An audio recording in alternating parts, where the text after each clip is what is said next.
Welcome to the 301 Colored Commentators, a monthly podcast series where two black men from the state of Maryland debate and give their hot takes on movies, professional wrestling, and TV shows.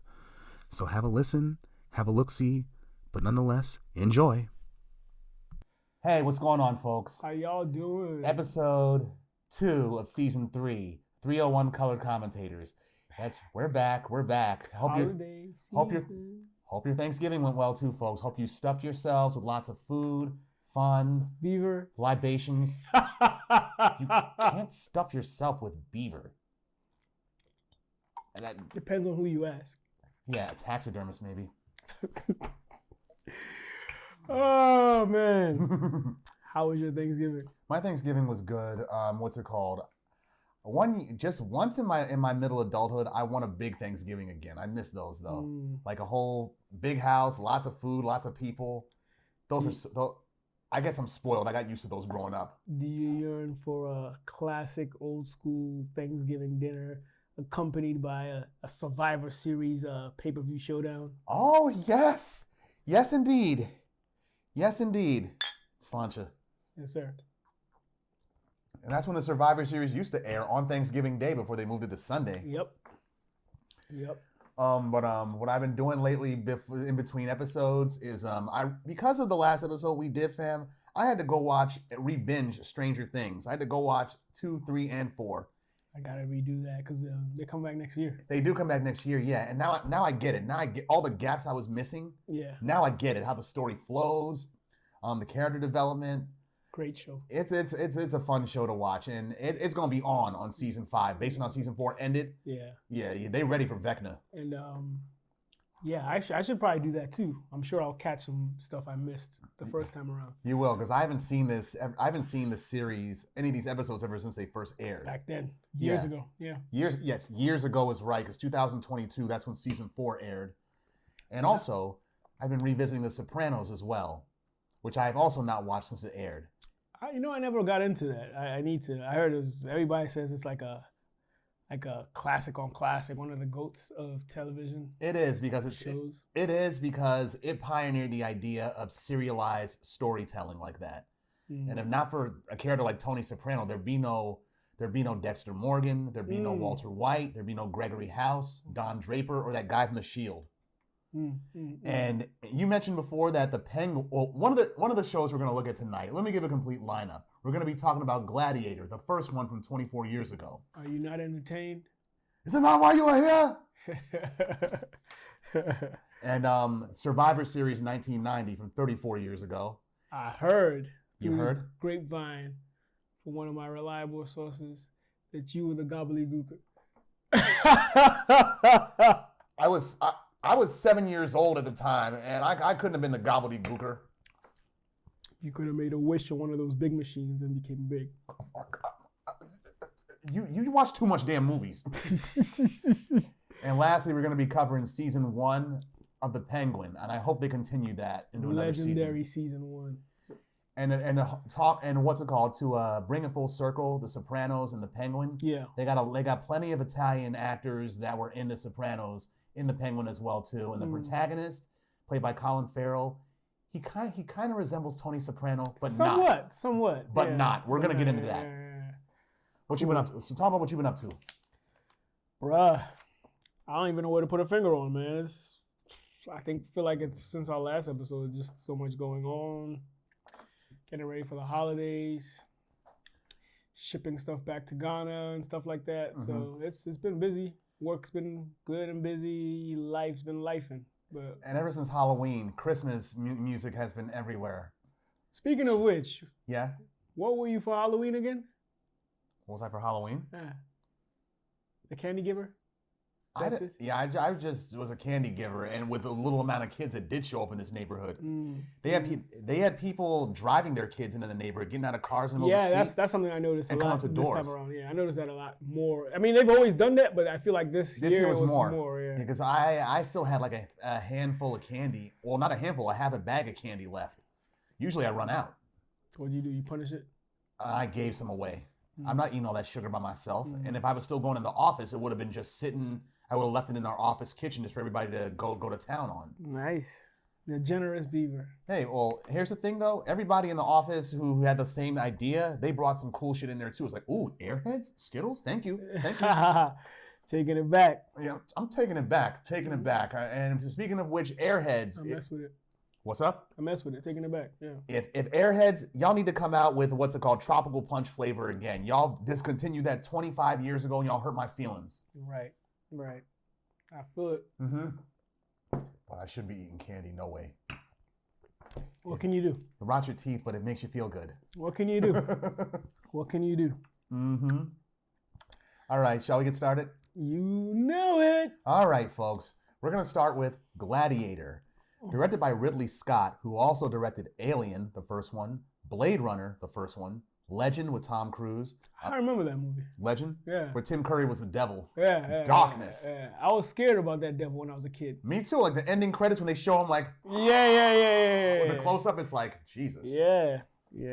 And Tim Curry, I know he hated that shit. Them big ass The horns, probably heavy and cumbersome to carry around. Mm-hmm. Yeah. Like y'all pay me extra for this. Yeah. Ridley Scott also did American Gangster, The Martian, and Thelma and Louise. Oh. Yeah, Gladiator was released on May 5th of the year 2000, and it stars Russell Crowe, Joaquin Phoenix, Connie Nielsen, Oliver Reed, Derek Jacobi, Digimon Honsu, and Richard Harris. The plot? Russell Crowe portrays the decorated and beloved Roman general Maximus Decimus Meridius, who is portrayed when Commodus, the ambitious son of the Emperor Marcus Aurelius, murders his father out of jealousy and seizes the throne. Yep. Reduced to slavery and having his family executed, Maximus becomes a gladiator and rises through the ranks of the arena, determined to avenge the murders of his family and his emperor. The film grossed $465.5 million worldwide against a $103 million budget, becoming the second highest grossing film of the year 2000.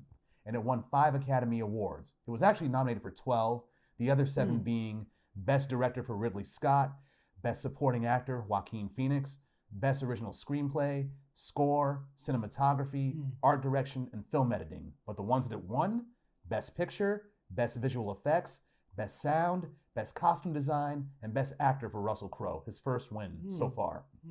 A sequel, Gladiator 2, with Denzel Washington, was released just last month. And for Ridley Scott, this film, Gladiator, it was something of a comeback because it was his most successful film financially and critically since 1992's Thelma and Louise with Gina Davis and Susan Sarandon. Let me ask a quick question. Shoot. So, Russell Crowe, did he win from Beautiful Mind as well or no? No. Was he nominated? Yes. Yeah, he was nominated for A Beautiful Mind. He's been nominated 2 other times after this. And in fact, that was a selling point that they used for when he teamed back up with Ridley Scott 8 years later to do 7 years later for American Gangster. You remember that? I forgot he was in that movie. Yeah, he was Richie Roberts, the cop. Yeah, he was a cop. Yeah, they had it on the posters for the promos for the film, talking about Academy Award winner Denzel Washington, Academy Award winner Russell Crowe. I'm like, y'all got Cuba Gooding Jr. in there too. He's an Oscar winner. Oh, he did, didn't he? Jerry Maguire. That's right. But ironically, as good as the performances were in the American Gangster, guess who the only person that was nominated for an Oscar was? Who? And who house is that? That is your house, mama. Mine? Yeah. And who else? Ruby Dee, his mother. Interesting. Yeah, she died like a year later though.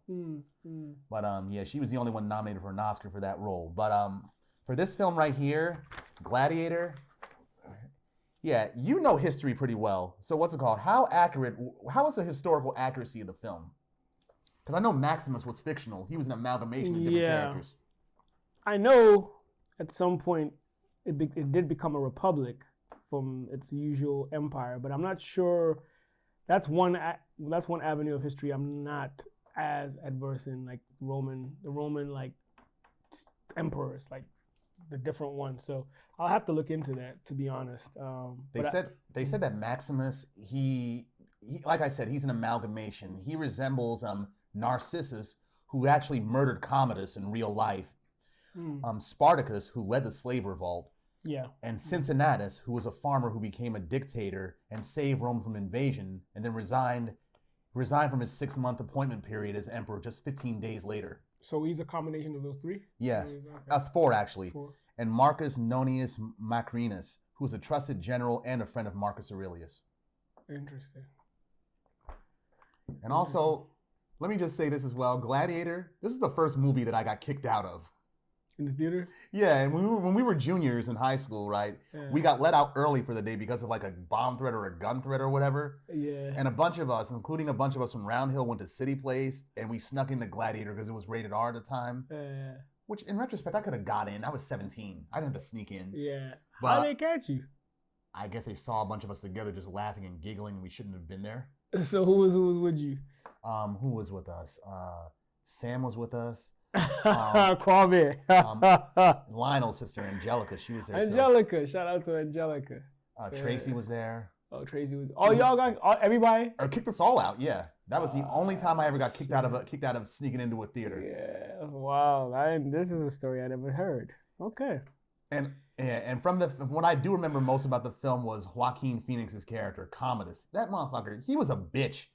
He was a bitch, incestuous, and entitled. Sounds like somebody we know today. Oh, cough, cough. Yeah. Mm-hmm. Mm-hmm. Look at my daughter.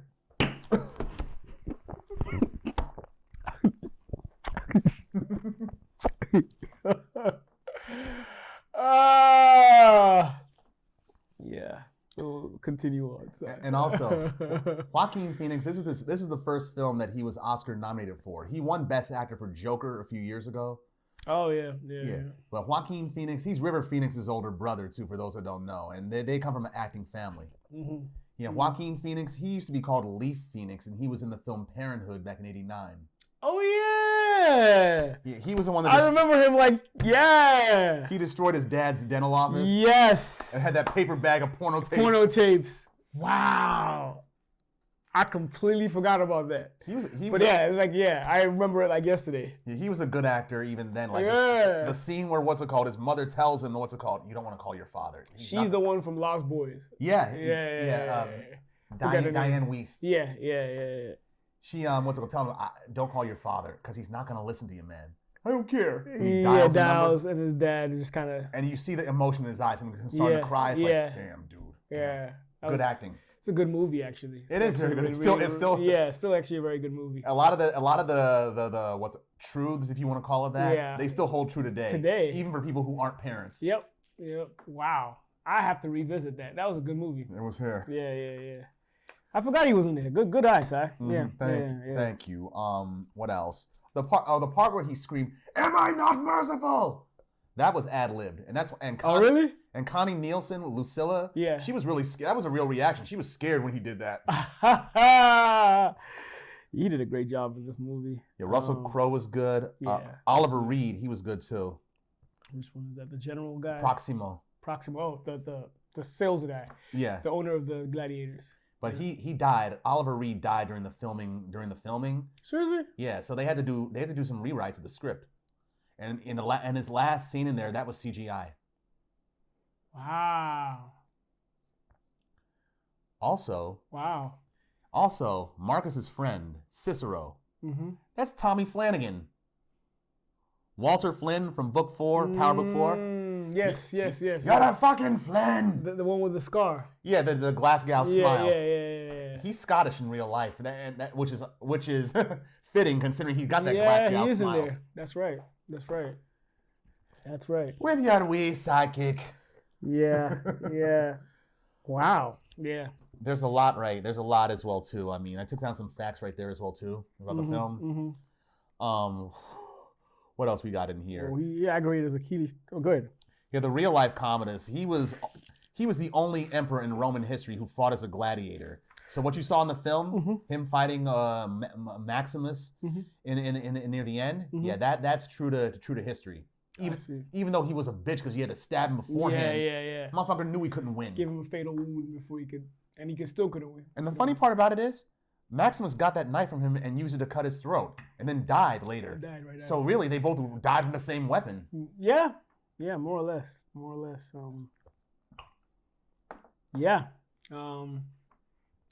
He had his family murdered and everything. So and he had real emotional issues too: vanity, paranoia, cruelty.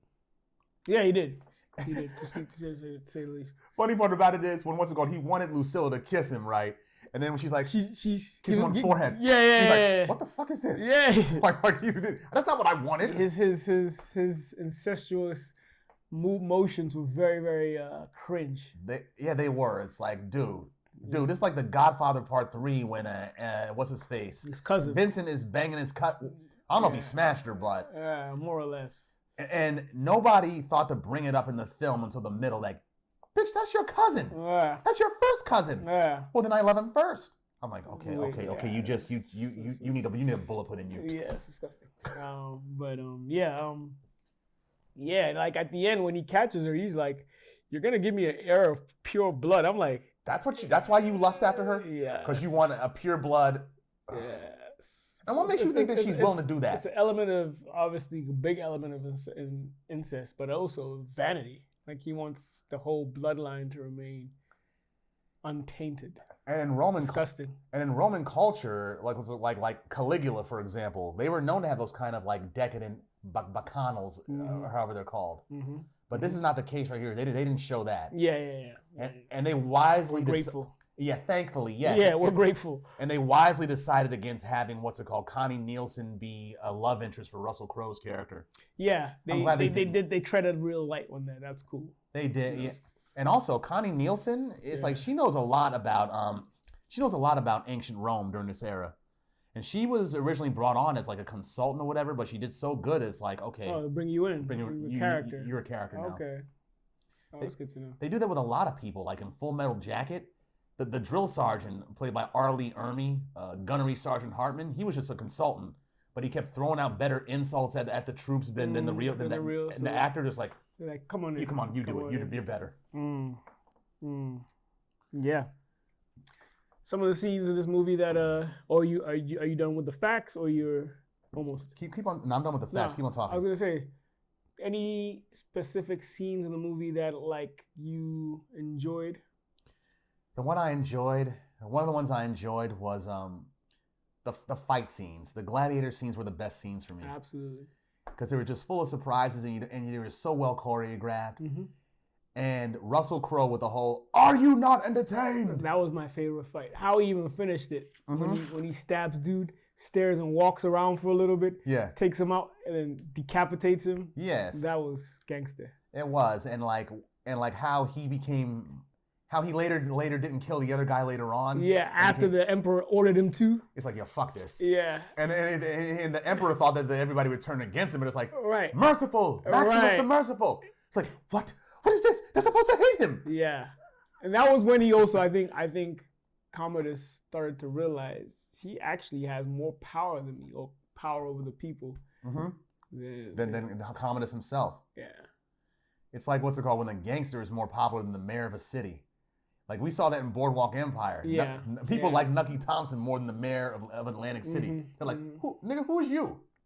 I think some life, I guess, underlining messages or concepts from the movie that I think still hold today are like how, I forget if it was Caesar himself or it was the Senate. I think it was the Senate that literally kind of drew our attention to the fact that Rome is actually an idea. An idea, not a city. It's a city, but the idea of Rome is what keeps the people driven. So like they sell a concept to the people buy into it, and then that's what keeps that entity of Rome thriving. I think a lot of that could be said today. Rome wasn't built in a day, but it fell in one. Yeah, like I even with today in America, I think a lot of how we move is very conceptual as opposed to literally. As opposed to it being tangible. And I think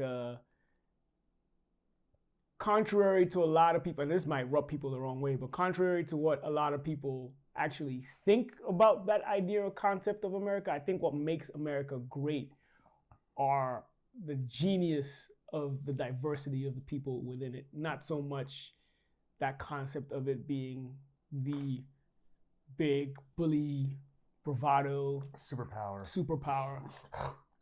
I mean, that's an element too, but I I think that's the element that is usually sold, but the reality of its greatness is actually the people within. I think that could be also said about Rome, probably in that time. Yeah. During the time, yeah. Yeah. What else is there about the film? Also, Russell Crowe during one of the fights, he lost all feeling in his right forefinger for 2 years.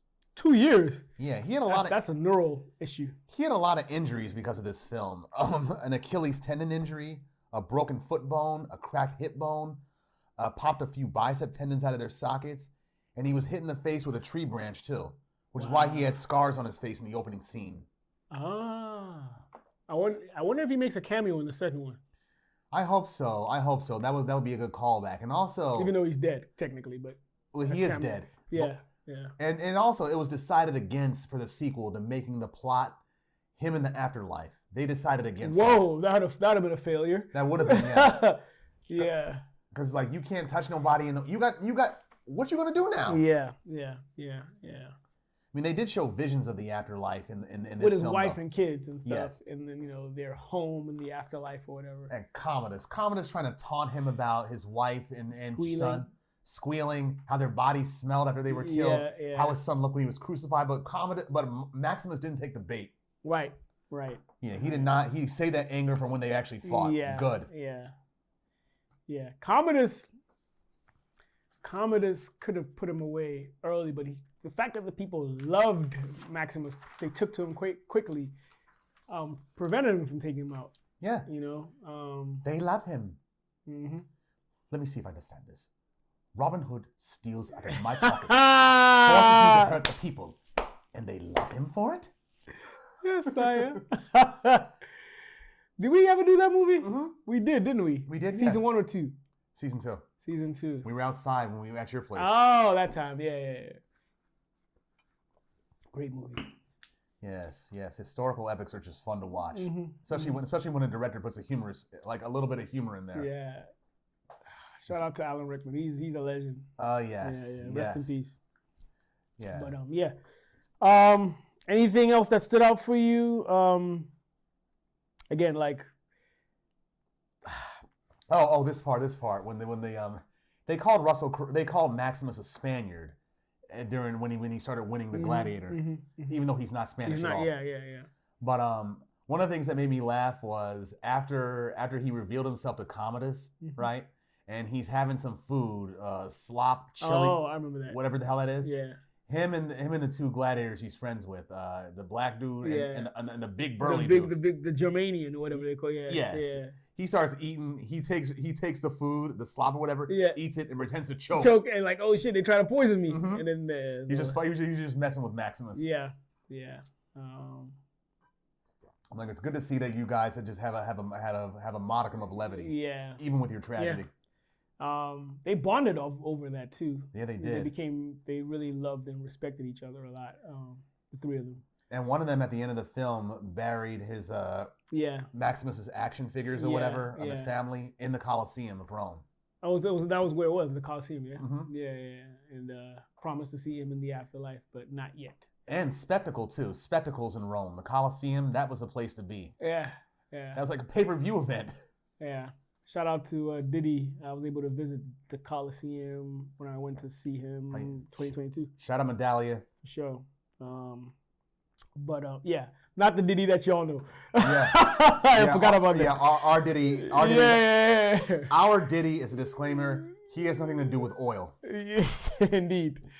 But I think what else did I enjoy? I think the concept of the politician. They knew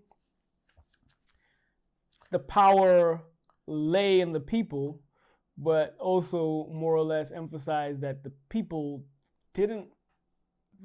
aren't necessarily the smartest or the brightest entity. They needed a Senate. Yeah. And the Senate knew the power of manipulation. They did, yes. Yeah, they and even Commodus did at the same time. The people are very simple-minded and don't see they are very short-sighted. They don't see the forest. And I think that's today. Same thing today. We people, the general people, we're very short-sighted. We want instant gratification. Yeah, they see the tree, but they don't see the whole damn forest. Right, because the whole concept that they were loving of the Gladiator, the Colosseum, was actually costing Rome, and in the long term, it was going to force them to actually starve. They never thought this through. Mm-hmm. And that was the issue the Senate had. There was a plague happening. Tariffs.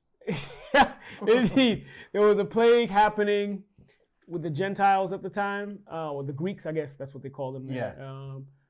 And Commodus just kind of brushed it to the side and just gave them entertainment now, which is more or less a distraction. Yeah, it's just to pacify them.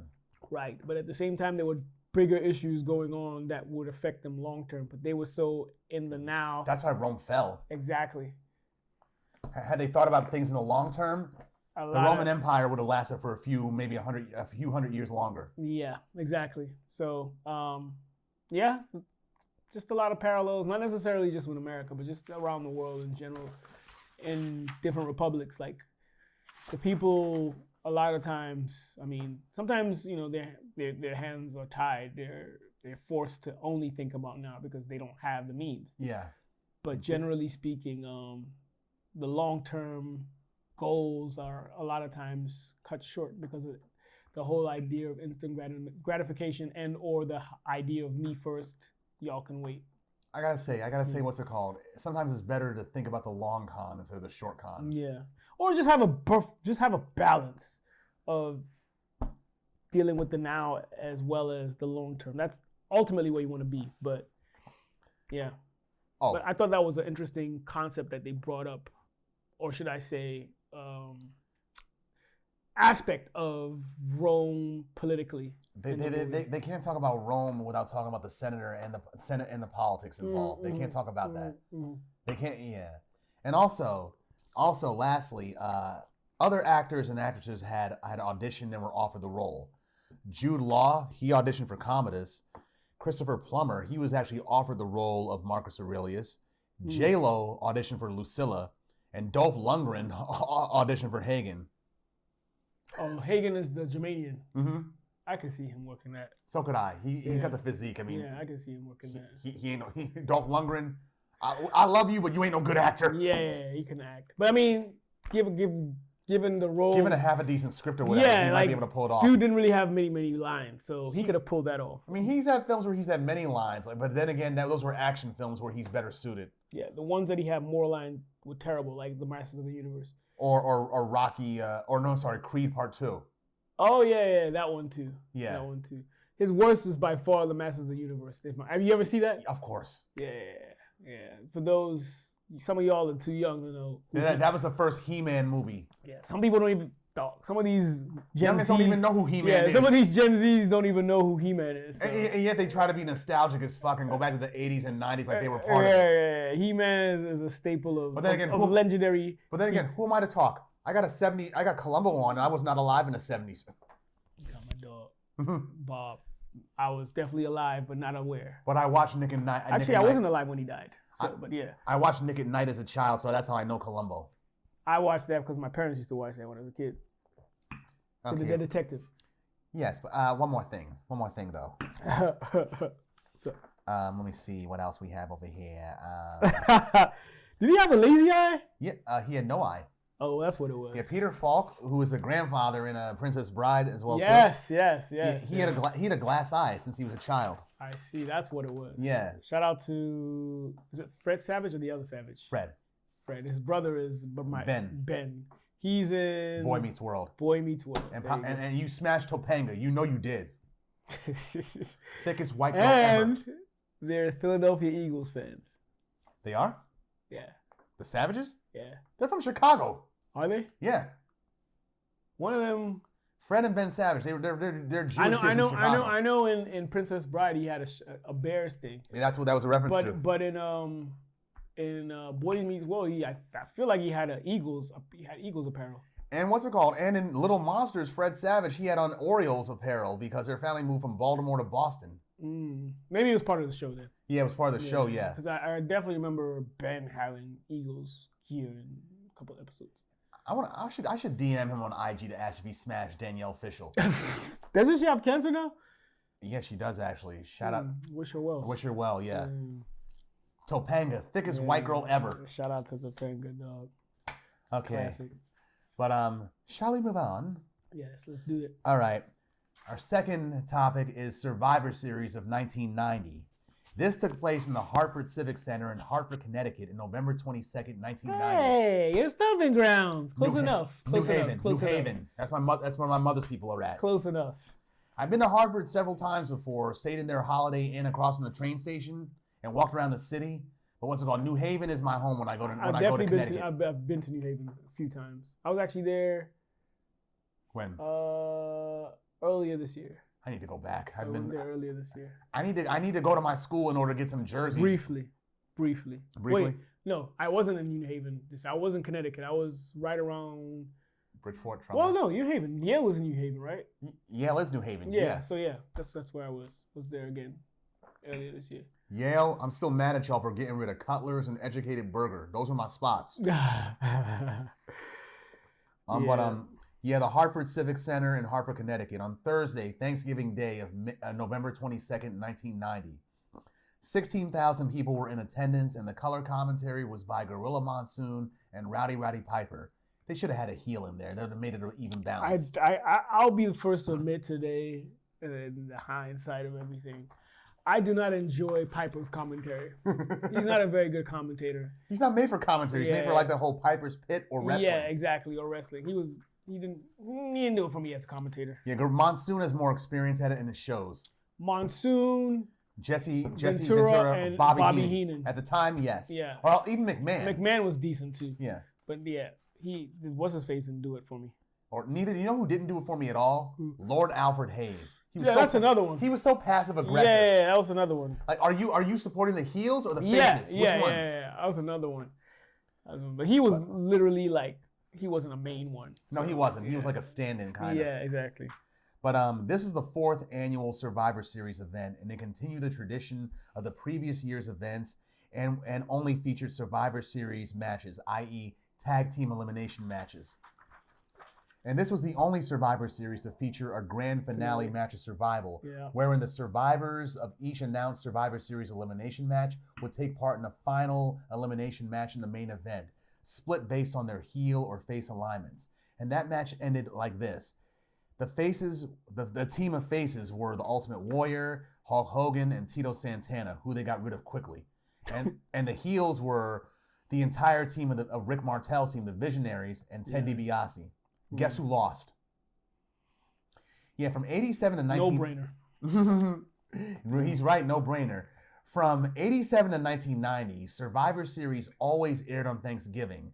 And from 91 to 94, it aired the night before Thanksgiving. But during the rise of the Monday Night Wars between WWF and WCW, Survivor Series was moved to Sunday.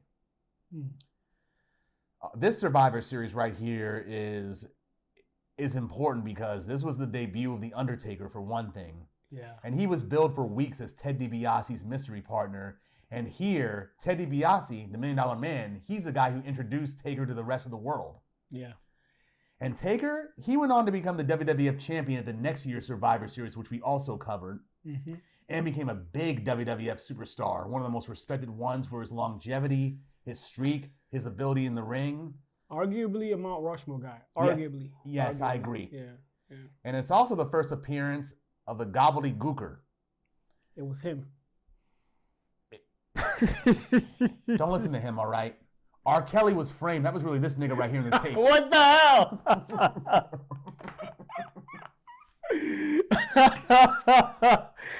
Don't listen to him. He was a gobbledygooker. Got me confused. Tongue twisted. Sound like Andre, dog. I'm the dog brother.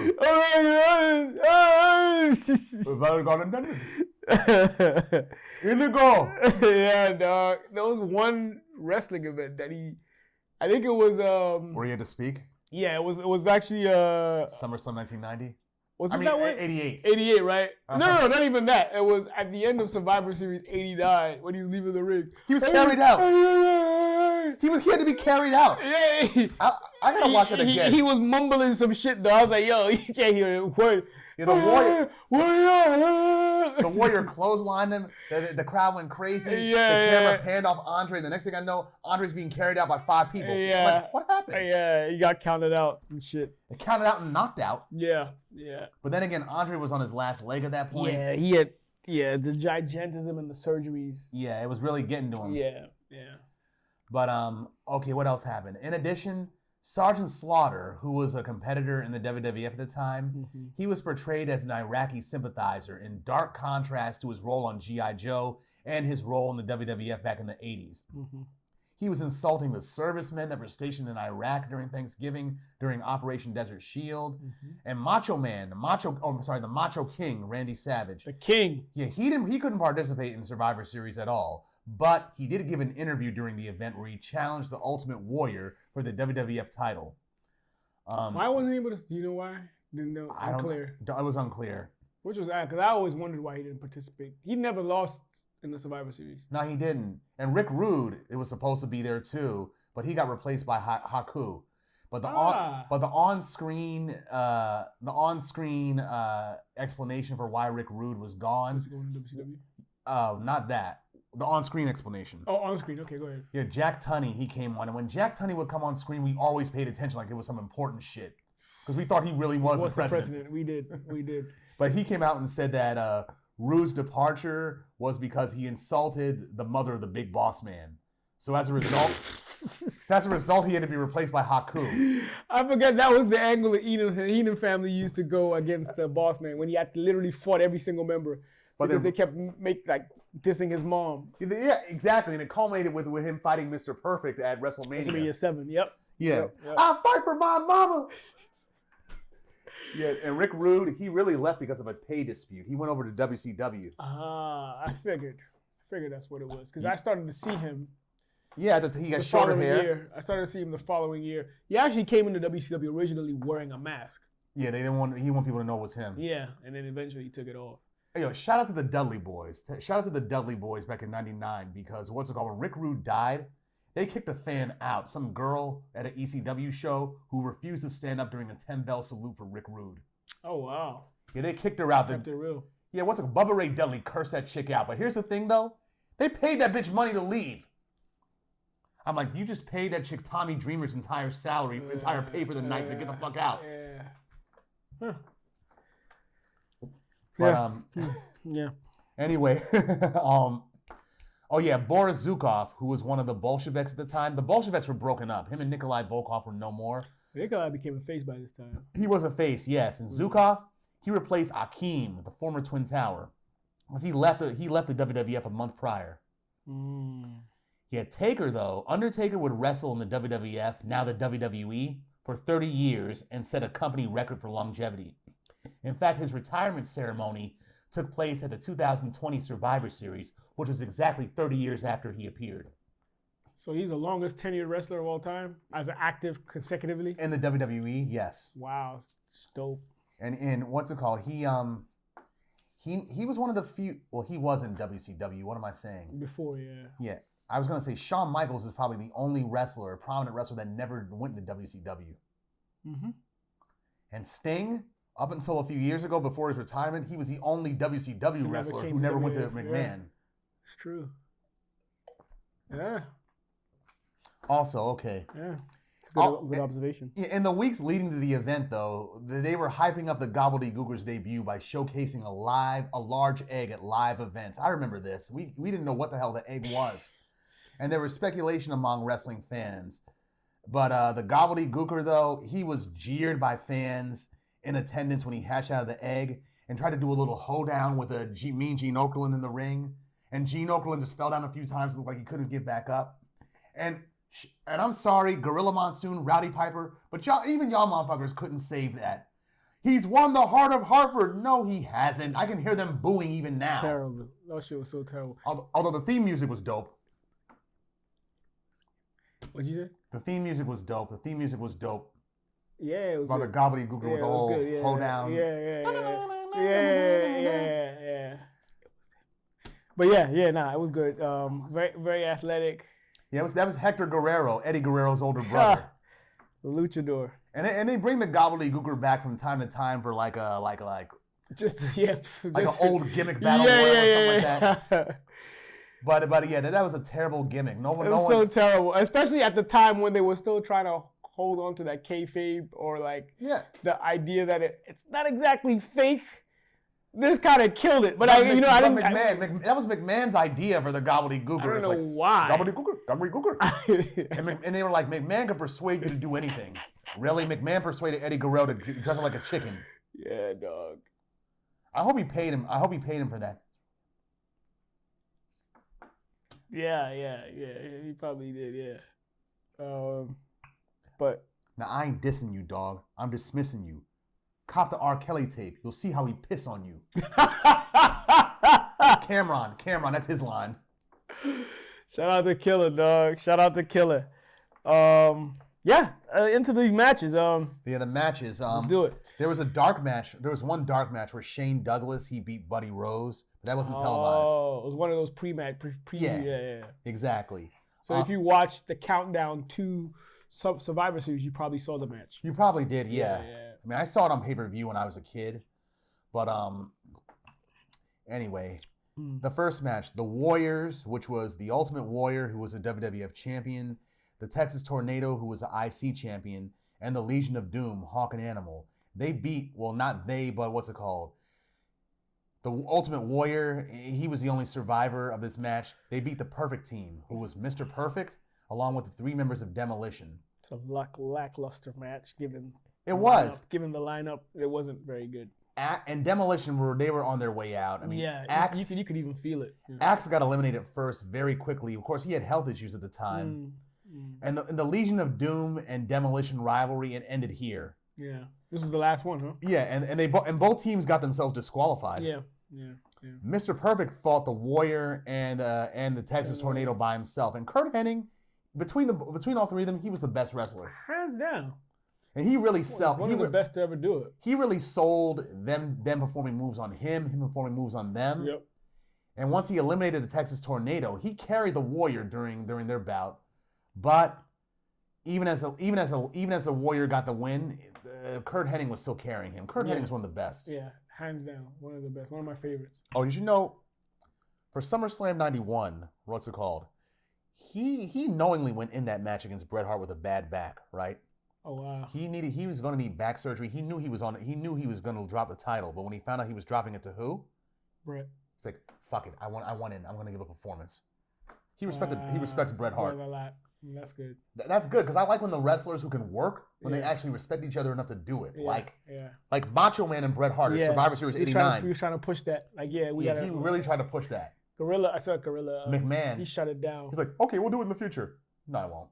Yeah, like that exactly. Dude, that would have sold. It would have sold. And you would have had a lot of classic matches. Because what's it called? I saw a primetime wrestling match in '92 where Shawn Michaels and Macho Man fought.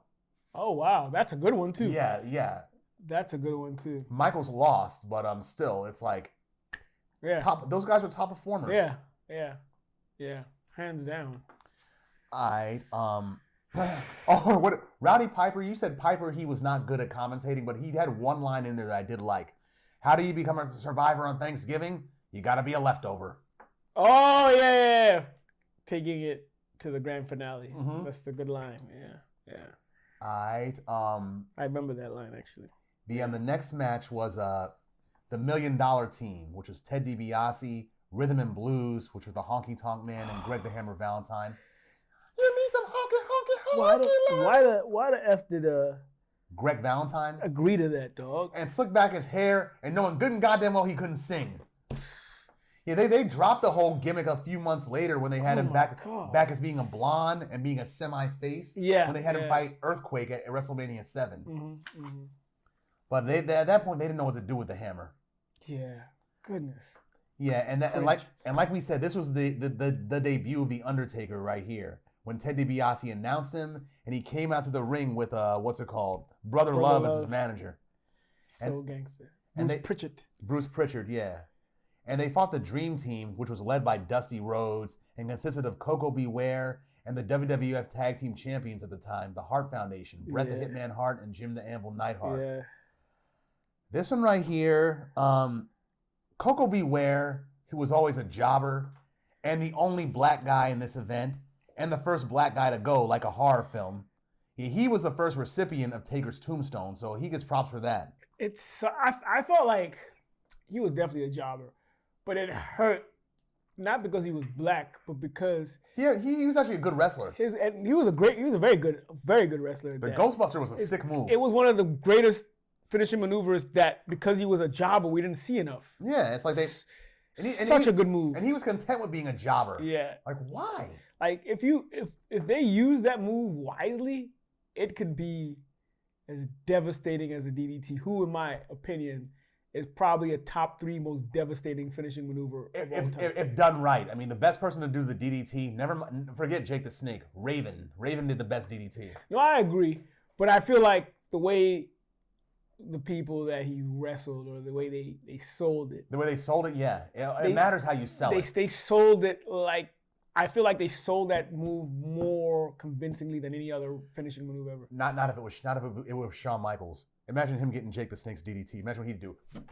Yeah, but even anyway, we'll get to that match. But I'll explain what I mean when we get to that match, which is it's the next one. Koko Beware, he's the first black guy to go, just like a horror film. And ironically, he dies by a guy whose gimmick is he gets eliminated by a guy whose gimmick is a horror. Like a Grim Reaper, more or less. Yes, he does. And Taker was 25 at the time when he came here. It's crazy to think. Yeah. Crazy to think. He was young as shit. And I often look at that WrestleMania 8 press conference that took place in that small-ass room in Madison Square Garden. Yeah. Like where they had all the candidates up there. Yep.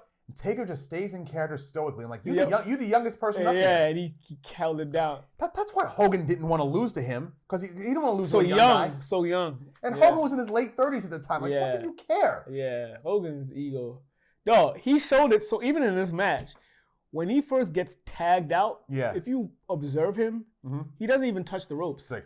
He's literally standing straight up on the canvas, not even touching the. It wasn't until like the second time he comes in the ring and they tag him out, then he actually puts his hands on the rope. Yeah, but he acts like he know what to do. Like, right, exactly. Like he really plays. He plays the character, yeah. You could tell he was very young because his build was. He was in great physique too. He was too. All the shit that we saw him do during that event, it's like, good God. Yeah. And we really thought, growing up, I really thought he really was an Undertaker, like a dead guy who couldn't be beaten. I thought he couldn't be beat. I didn't think he was dead, but I thought he couldn't be stopped. Yeah. At one point, he literally couldn't be though.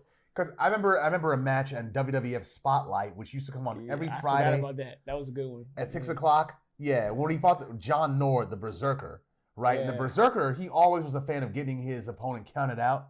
He just ripped open ripped open the fucking, what's it called, the padding. The turnbuckle padding. Not the turnbuckle padding on outside the ring.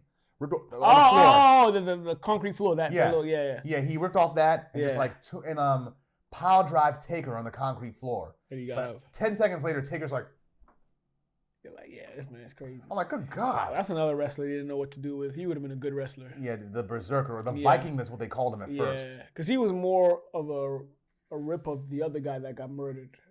What's his name? They got murdered? Got murdered. He had long hair. He was from like the crazy era of wrestling with like Butcher and them. Prior to WrestleMania 3? Like maybe like the late 80s. They did a what you call it? Was he in Dark Side of the Ring on him. I forget his name. Was he He was never in WWF, but he was Butcher Brody or whatever. Brody. Yeah, I know what you're talking about. Brody whatever.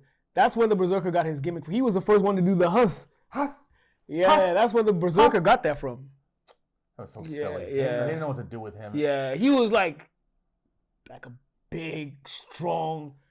That's why they paired him up with the British Bulldog so much and gave them dark matches at pay-per-view. But like if they used him right, he could have been a really good like heel. He could have been. 'Cause he was strong as shit. He could have been, yeah. Strong as shit. You know what's funny? In this Survivor Series, I actually started to notice trends that keep repeating. Like what? Hacksaw consistently getting himself disqualified with a 2x4. Yeah. Literally every Survivor Series. Jake the Snake being one versus everybody. Oh yeah. Literally every Survivor Series. Well, is in there. except for '89, he got eliminated before Yeah, Hogan. yeah, that one. Yeah, that one. Yeah, but for the most part, they kind of repeated things that they've done before. More or less, yeah. Which is why they changed the formula up at the next year's Survivor Series.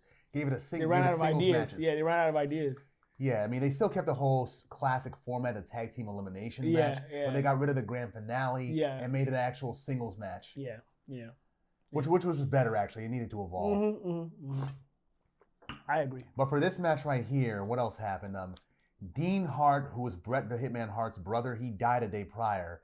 And the Colored Commentators dedicated Survivor Series 1990 to him. But Taker made I didn't know that. But Taker was the first competitor, and he made an immediate impression on the crowd, but he got counted out. Yeah. So when Ted DiBiase and Bret Hart were all that was left, they did good. They both can put on the show. They did well. And Ted DiBiase, he's underrated. I mean, he could really sell. Yep. Yeah, and his gimmick was one of the greatest ever. Yeah, because he had elements of Ric Flair that like you get his ass kicked, but he'll outsmart you and win. Yeah, he will. He's like one of those wrestlers. And he could really sell that sleeper hold, the $1 million dream. He always I feel like I see him with more victories than losses. And he had throughout his tenure in wrestling. Yeah. Him and Erwin R. Shyster, they won the tag belts 3 times? Yeah. Yeah, but $1 Million Man, he was a sole survivor of his match. Mm-hmm. Okay. Fair and square at that. Fair and square, yeah, he beat Bret Hart fair and square. Mm-hmm. The next match, the Visionaries, the model Rick Martel, the Warlord, and Power and Glory, Hercules and Paul Roma, they defeat the Vipers, Jake the Snake Roberts, the Rockers, Shawn Michaels and Marty Jannetty, and Superfly Jimmy Snuka. I man, Jake the Snake, dog. Yeah, Jake the Snake was going in there still with the one good eye after being sprayed with Rick Martel's arrogance perfume or whatever. Mm-hmm. And this is Paul Roma. This is his first Survivor Series since 1988 when him and Jim Powers were the young stallions. Yeah, when he survived that one. Yeah. No. Since 88. Yeah. Because they survived 87. It was 88 that they came back and they lost that one. Yes, indeed. And also, because they made it to the grand finale, this is Paul Roma and Hercules is their one of their biggest matches ever. Yeah. Their finishing move was dope. They didn't have no theme music at all, neither. No. How do they get together? Yeah. Those sunglasses, those tanks, the crop tops. Crop tops. Yeah. Power, glory, sunglasses. Come on. Y'all could have did better with them, too. Yeah. They had a good move, though. I like their finishing move. They did. And Paul Roma his physique was beautiful. Yeah. Pause. Not Rick Rude physique. Yeah. Rick Rude's physique is the best I've ever seen. Yeah. Roy's will do well for you. They will. And during this thing, Marty Jannetty, he's the first one who gets eliminated by the Warlord. Shawn Michaels, he oversells as usual. Yep. Jake the Snake sells the whole blind man gimmick. Yeah. And like I said, Paul Roma was underrated as hell, too. They didn't know how to use him. They didn't know at all. Even when him and Jim Powers were young stallions. Yeah. They know what the fuck they were doing with him. Use him, yeah. Same way they didn't know how to use the powers of pain. Yeah, him and Hercules, the Power and Glory, they're the ones who eliminated Shawn Michaels with a Powerplex. That was a beautiful move. Yes, it was. And with Jake the Snake now alone, he tried to bring Damien, his snake out, the Chase Martel. Pause, but yeah. But he bring his trouser snake out, yes. But he ends up getting counted out, letting Martel and his whole team win. And that was the first time ever in Survivor Series an entire team won. Yeah. Pay attention. As right before he gets disqualified, he DDTs the Warlord. Look how long it took the Warlord to recover. And that's what I mean by how devastating that move was, by how his opponent sold it. You remember when Jake the Snake would do the DDT, he would just put you in the head and slap your back of your neck before he takes you down. Yeah. No, and nobody did that except for him. Yeah, he's the only one that did that. Yeah. It's like a signal to let you know we're going down. Yep, exactly. It took him a minute to recover. Yeah, it did. He was like, even when they were raising his hand, he was still dazed. He's like a big dude, pause, but he's huge. Warlord, that's the Warlord from the Powers of Pain. Yeah, exactly. When they broke them up, they didn't know what to do with them. They didn't know what to do with them. Which is why would he be managed by Slick? Right. The Barbarian, to me, is one of the most underrated big men in the history of wrestling. He loves the powers of pain. What's it called? They should have won against Demolition at some point. Especially I'm a big fan of the Barbarian. How strong, big, and agile he was for his size. Heenan family. Crazy. They didn't know how to use him. They didn't. They didn't know how to use him. Although, what's it called? Their match, the first match at the WrestleMania 7, when Haku and the Barbarian fought the Rockers. Yeah, that was a good match. That was a good match. The first and not the first, but the last match that the Rockers had in WrestleMania, but their first win. Yeah. Funny enough. Their first and only win. I feel like that's when we started to sense Shawn Michaels was outgrowing that. I didn't sense it until like months later in like Survivor Series 1991. Not as far as them breaking up, but I felt like he wanted to go solo? He was like the more dominant character. I feel like Jannetty was a better wrestler, but I feel like Shawn could put on a show. Yes. A better show. He was just more charismatic. Yes. Yes, he was. That was that match that I started to notice it. And but that match right there that's what let me know just how in sync him and Marty Jannetty were. Yeah. Because I always maintain that the Rockers, Shawn Michaels and Marty Jannetty, they were always Gorilla Monsoon, how he always described them. Yeah. Tag team specialists. Yeah. Because they could just do moves in sync, elbow drop you, flip right back up, then clothesline you. It's like, God damn. Do like the in sync sweet chin music kick. Yeah, the super kick, The super kick, and the fist on the top rope at the same time. Yeah, I forgot about that one too. Damn, y'all dudes were good, and your theme music was dope as hell too. Yeah. I actually thought, as far as technical ability, Jannetty was better, but there's more to it. There's more to wrestling than that. I think Shawn was just a better total package. Shawn was better on the mic. He was a better actor. Yeah, just a better total package. And he knew it too. I mean, ego notwithstanding, that's what took him far. Yeah.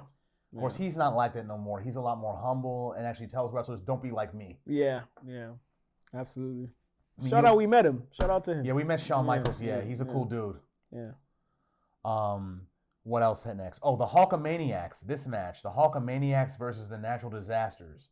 The Hulkamaniacs was Hulk Hogan, Hacksaw Jim Duggan, the Big Boss Man, and the Tugboat. Typhoon. I called him the Shockmaster almost. I've been watching it a lot lately. Oh yeah, that botch of a character. Yo, DX, they parodied that in later years. Triple H and Shawn Michaels. Like, it's too easy. It's too stupid. Yeah, too easy to parody it, dog. And Sid, they should have got Sid Udy up in there. I don't care who you are, boy. I don't give a damn who you are. Why? Because I rule the world. Ruler. Rest in peace. I love Sid Udy. I love Sid. He's very Texan. Texan. Arkansas. He's from Arkansas. He's from Arkansas. Got a strong Southern accent. Yeah. Yeah, I mean Arkansas is the South. Yeah, it is the South. He was a farm boy before he became a wrestler. It makes a lot of sense because he sounds like one. Yeah, he does. But he's an entertaining guy. Yes, he was. And the Natural Disasters, led by Earthquake. They were Dino Bravo, Haku, and the Barbarian, a mix of Jimmy Hart and the Heenan family. Yeah. The sole survivor of this match was Hulk Hogan. But here's my issue with this. Even though it was Operation Desert Storm, there were too many goddamn USA, too much of that chance at the start. Yeah. And Hacksaw, he had yellow ribbons on his 2x4 for the military, yeah. But he gets disqualified, like you said earlier, when he swings it. He swung his 2x4 at the ref. It's like, dude, what were you thinking? Every year he does this shit. I feel like he did it in 87, did it in 88, 89, I forgot how he was eliminated. I'm pretty sure it was the same thing. Probably. And WrestleMania 6 was the only time that it worked, but he still got his ass beat after he won. Yeah. And like the commentators of that match said, Duggan won the battle, but he did not win the war. Who did he fight in that one? Who did he fight? I want to say Dino Bravo, but I don't. Oh, okay, yeah, probably. I don't think so. Yeah, I think you're right. But this one right here. Yeah, Hogan, he beats the Barbarian. He beats the Barbarian to survive. The Barbarian, realistically, the Barbarian or Haku would have beat Hogan's ass in real life. Yes. And Hogan, when he wins, he does his usual celebration and wipes his sweat off with a fan sign, then throws it back at the wrong fan. Oh, I noticed that. It was the wrong fan, huh? Yeah. He would do that frequently. He's like, oh, look at this sign, look at this sign, look at this sign. Let me get it back. And then he wiped his sweat on the shit and give it back. To the wrong fan. Oh, by the way. I wouldn't be mad about that. I'm like, I'd just be glad he took my sign and did something with it. Right. Fun fact about the Barbarian. When he was teamed up with the Warlord was clearly the bigger of the two. Yeah. But as far as power lifts, he was actually stronger than the Warlord. He was. So I think the Warlord could squat more, but as far as like bench pressing and all that stuff, the Barbarian was like stronger. Was the Barbarian Samoan like part of the Rock's family? He's like one of them, yeah. Okay. He's one of them. All them Samoan niggas are related. Yeah. I did it for the Rock. They're all like big and agile as fuck for their size. They are, yeah. I mean, the Rock's exception. He's built as fuck. Yeah. I think he's on some anabolic shit though. He's maybe. Way much like he's huge, you know. Did you hear the Rock rap? Nah. On one of Tech Nine's records a year or two ago. Did you send it to me? I may have. It was on IG everywhere. Yay or nay? Yay. That was good. Oh, Yay. Okay. I mean, I think Tech Nine probably wrote his verse for him, but his delivery was good. And rhyme schemes are like, God damn, give me more. Okay. I mean, just don't become no John Cena. who can spit, but he does steal from other people. People he thinks he can get away with stealing with. I see. I'm like, dude, you said, here's what John Cena said one time to an opponent in the ring during his rap gimmick. And I got a level with homie. It's not that you ain't on my level, it's that you ain't even on the level below me. Like that copyright. That's one of his lines. From that esoteric diss track of what's it called?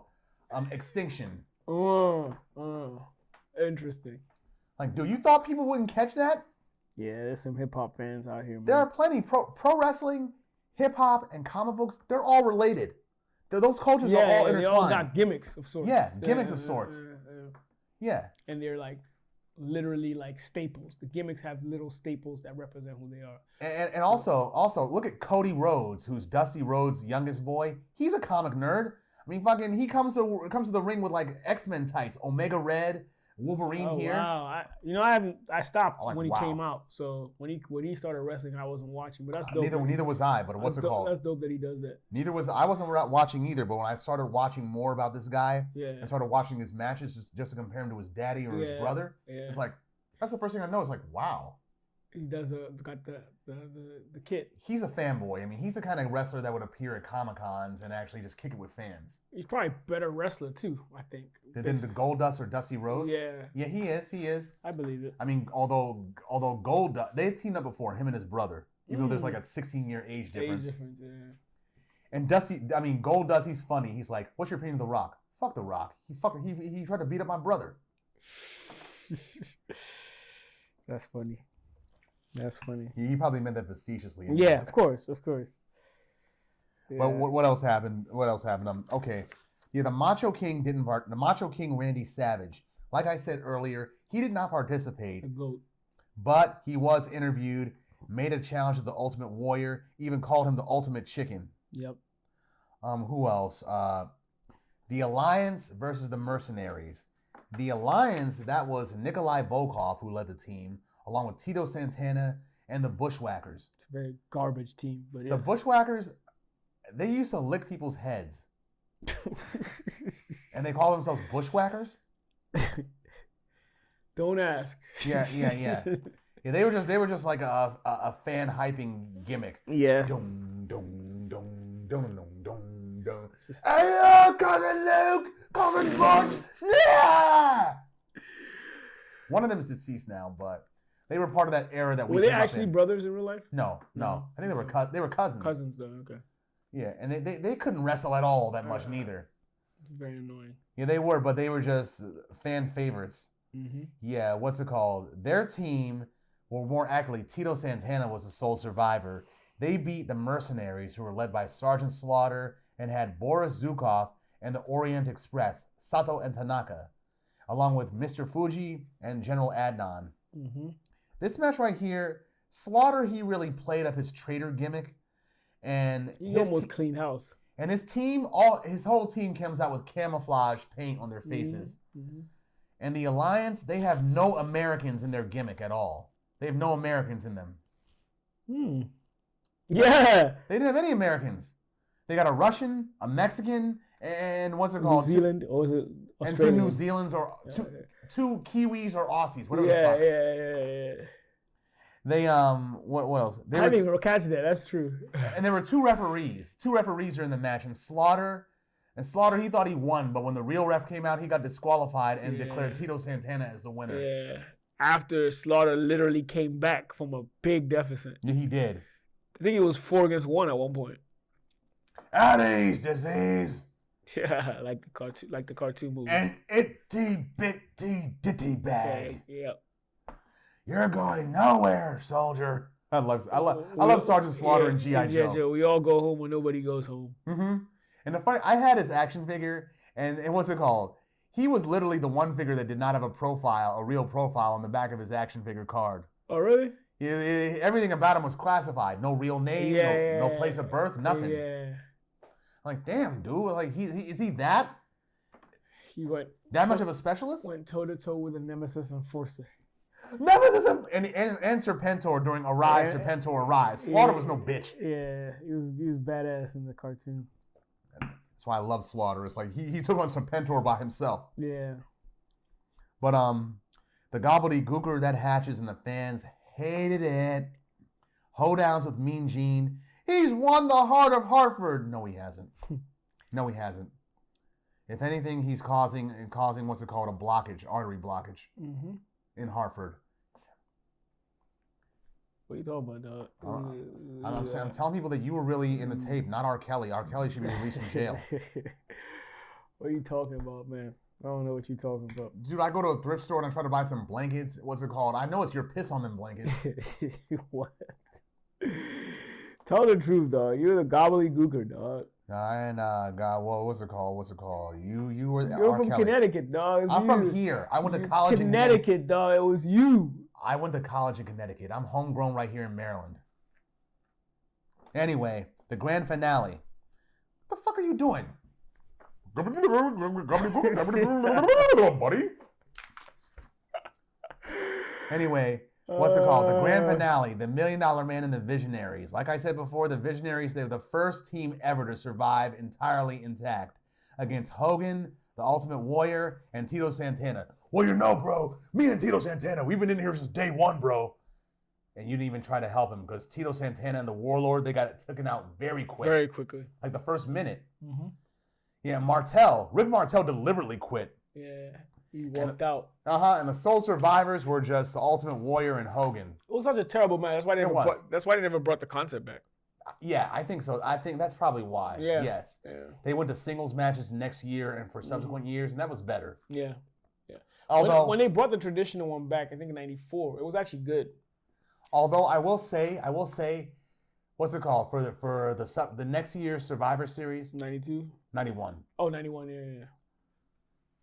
Hogan, you're still a bitch, and I say that because that was the safest tombstone ever. Even with Ric Flair's chair right there. Yeah. It's like head didn't even touch the ground. It didn't even touch the ground. Well, you didn't even get no medical doctor to confirm that. I know Taker lost all respect for you during that match. Yeah, probably. And so did Paul Bear. And Ric Flair.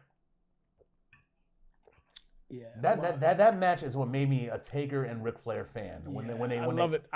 When Hogan lost, good. I'll watch that match sometimes just to enjoy the way he beat his ass. Because I was sick of Hulkamania at that point. Yeah, I was always more of a Macho Man fan, even though he was not a main eventer at that event. At that point, yeah. But it's like seeing Hogan lose. It was great. Yeah, legitimately by a guy who can wrestle. I mean, granted, at WrestleMania 6, I was happy to see him lose. But let's face it, him and the Ultimate Warrior, neither one of them are workers. Yeah. Taker is a worker like a motherfucker. Yeah. Even the celebration with Heenan, Perfect, and Flair was great after the match when they interviewed them. Oh, after the Survivor Series? Yeah. That was good. That was good. And then my boy went back and put on a show the following Royal Rumble. Yeah, Ric Flair. Ric Flair. History. Everybody shouts out Ric Flair that Royal Rumble. I mean, he played it smart. But my favorite part of that Royal Rumble was Macho Man and Taker. Macho Man gets rid of Jake the Snake, then leaps over the top rope to beat him some more. And Taker comes down like, first of all, you can't eliminate yourself, and secondly, You didn't even eliminate yourself properly, so get the fuck back in there. Yeah. I remember that. That was good. But the aftermath of the Survivor Series 1990, folks, the gobbledygooker soon disappeared, and he has not been mentioned again except for like gimmick battle royals, like for example at WrestleMania 17. Mm-hmm. And several years later, WrestleCrap used the name for its Gooker Award, presented for the worst gimmicks, storylines, or events in pro wrestling. Kind of like the Razzie Awards for like movies. They should have used that other dude's name. Who? Tugboat's name instead. Oh, that was the worst gimmick. A Shockmaster. Yes, it should be the Shockmaster. Although if you meet Fred Ottman, he'll have a good laugh with you about that. In fact, at his merch table at like Comic Cons or WrestleFest, he's got that glittered out Stormtrooper's helmet right on the table. Yes. On some Star Wars shit. So you're the man who rules the world. That was Ole Anderson that did the voice for the Shockmaster, like right around the corner too. And even he was laughing. Well, they're not brothers. They used to be tag team partners. And they looked alike too. Yeah. Yeah, shout out to Sid Udy. You the only one that stayed in character during that botch. British Bulldog. Put a fat in his ass. Put a fat in his fucking ass. And Harlem Heat. Who is this motherfucker? You can hear it if you look on YouTube. I'll watch it again. Yeah, because the WWF, if you their what's it called, broadcast of it is edited. It's bleeped out. The curse words are all bleeped out. Yeah, but like if you watch the unedited one, you hear it. And Sid told them that he would trip over. They were doing construction in there, and Sid was like, "Yo, Fred's not gonna be able to see the 2x4 in front of him with that helmet on, guys. He warned him. Move it. You don't know what you're talking about, Sid. Okay, watch what happens." And then Sid was like, "I told you." You hear him say that. I told you. So much going on with that gimmick. That one event. That's wild. Okay. What else happened? The aftermath. Sergeant Slaughter and Randy Savage, they both challenged the Ultimate Warrior for the WWF title, with Sergeant Slaughter beating the Warrior at the Royal Rumble 91 for the title, and Savage finally winning the belt at WrestleMania 8 from Ric Flair in 92 a year later. Should have won it as a Macho King. He should have, yeah. Would have been better. But either way, I love Macho King. I loved Randy Savage as a heel or a face. He was always entertaining. Mm-hmm. What else? Hogan, for this event right here, he wrapped up his feud with Earthquake, and he went on to challenge Sergeant Slaughter for the WWF title at WrestleMania 7 and won somehow. There was no build-up for that at all, really, except for him burning Hogan's poster and burning the Hulk Rules t-shirt. Mm-hmm. I think after this was the beginning of the end for the Warrior, I think the company realized he couldn't carry. He couldn't carry the title. He couldn't. The title holder, so that's why they dropped it in the next major paper. Well, was that the next major paper? Yeah, it was. Yeah, it was. It was like 2 months later. Yeah. Mm-hmm. Yeah, he wasn't doing it. And also, what's it called? Taker. He quickly got over on fans, even though for the 2 years straight, fans were looking at him like they weren't booing him, and they were like, yeah. And nobody booed him at all at those events that I watched. They were like in awe of him. Matter of fact, when he won the title in 91, yeah, there was a lot of cheers. Yeah, there were, because people were sick of Hogan, really. Yeah. And what else? So Taker, he started his first main event feud with the Ultimate Warrior shortly after WrestleMania 7. And Taker, like we said earlier, he would wrestle for the WWF for the next 30 years and become one of their most important and beloved stars, reaching iconic status. Yeah, he headlined the WWF Hall of Fame class in 2022. This event right here, rightfully so.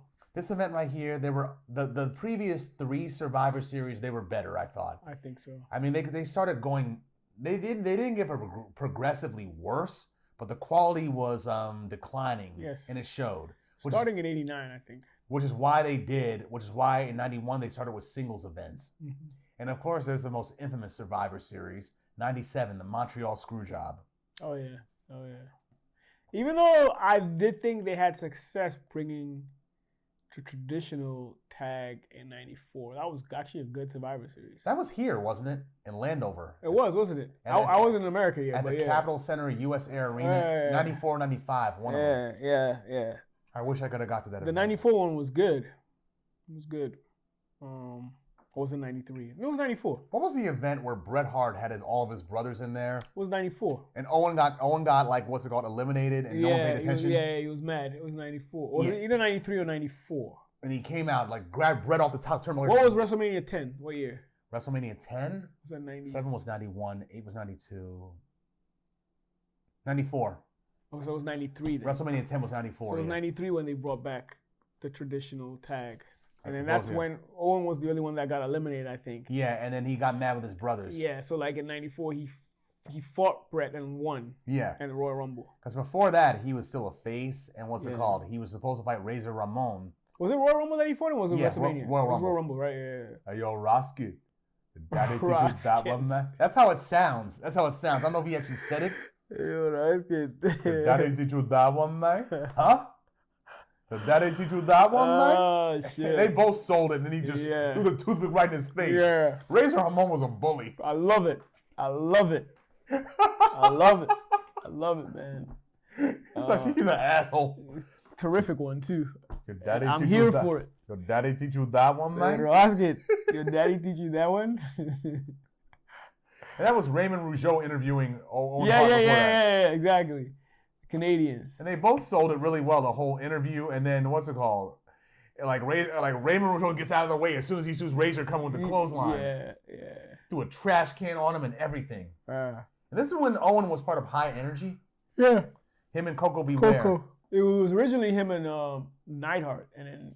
Oh yeah, the New Foundation. Yeah. New Foundation. Where they had the what's it called, the theme music that later became the theme song for the Heavenly Bodies with Jim Cornette. Yeah. But they maintained the colors. Yeah. But they called them High Energy. They had them MC Hammer pants on, checkered pants on. They could wrestle, but it's like they didn't go nowhere. That's what New Foundation wore too. There was more fluorescent, but it was also like those baggy pants. But Neidhart, I guess he was like had health issues or something. Yeah, probably. Because he came back a King of the Ring, the second King of the Ring that Owen Hart won to help Bret out, but then turned heel to help Owen. The King of Hearts. Yeah. Yeah, that's Survivor Series 1990 for you folks. That's what we got for that. Subpar. Yeah, subpar. But the previous events were better, and subsequent events, some of them were better. Some of them, yeah. Okay, shall we go to the final topic? Mm-hmm. The Pilgrims. Very good class. The Penguins. It's the Penguins. Boys in the Hood. Yeah. Okay, The Penguin is an American crime drama television series developed by Lauren LeFranc for HBO and Max, and it debuted on September 19th, 2024. It's based on the DC Comics character of the same name, and it also serves as a spin-off for the 2022 film The Batman. Only here, it follows Oswald Cobb's rise to power in Gotham City's underworld. Mm-hmm. LeFranc, she served as a showrunner for the whole series and was produced by DC Studios in association with Warner Brothers Television.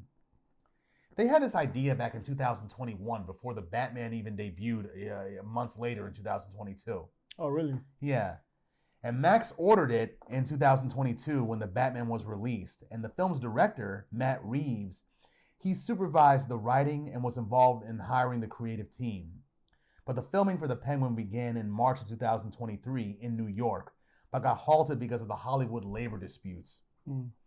The production resumed in November and concluded in February of this year. And also, who else? Craig Zobel, he directed the first 3 episodes. Helen Shaver and Kevin Bray directed 2 each. And Jennifer Getzinger, she directed the finale. But the overall plot, it's set 1 week after the events of the end of the Batman. And Gotham is still reeling from the Riddler's attack. And the city's criminal underworld, they're in a flux. They don't know what they're going to do with Carmine Falcone pretty much gone. And what's it called? The Oswald Cobb, the Penguin, who was Carmine Falcone's number 2, he's taking a shot at filling the power vacuum.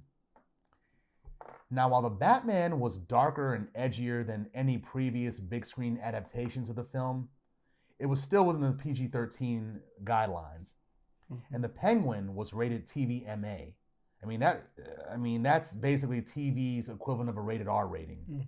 It was more explicit, graphic violence, profanity, nudity, And it also helped that there are no heroic characters in this show at all. Nobody's a hero. Nobody morally or otherwise. That's true, actually. All the gangsters in the film are piece of shit human beings trying to fuck each other over. And they do so in increasingly violent ways each episode. Yeah. And Oz, Colin Farrell, shout out to you, man. You were good as Oz, the Penguin. I see Emmys in the mix.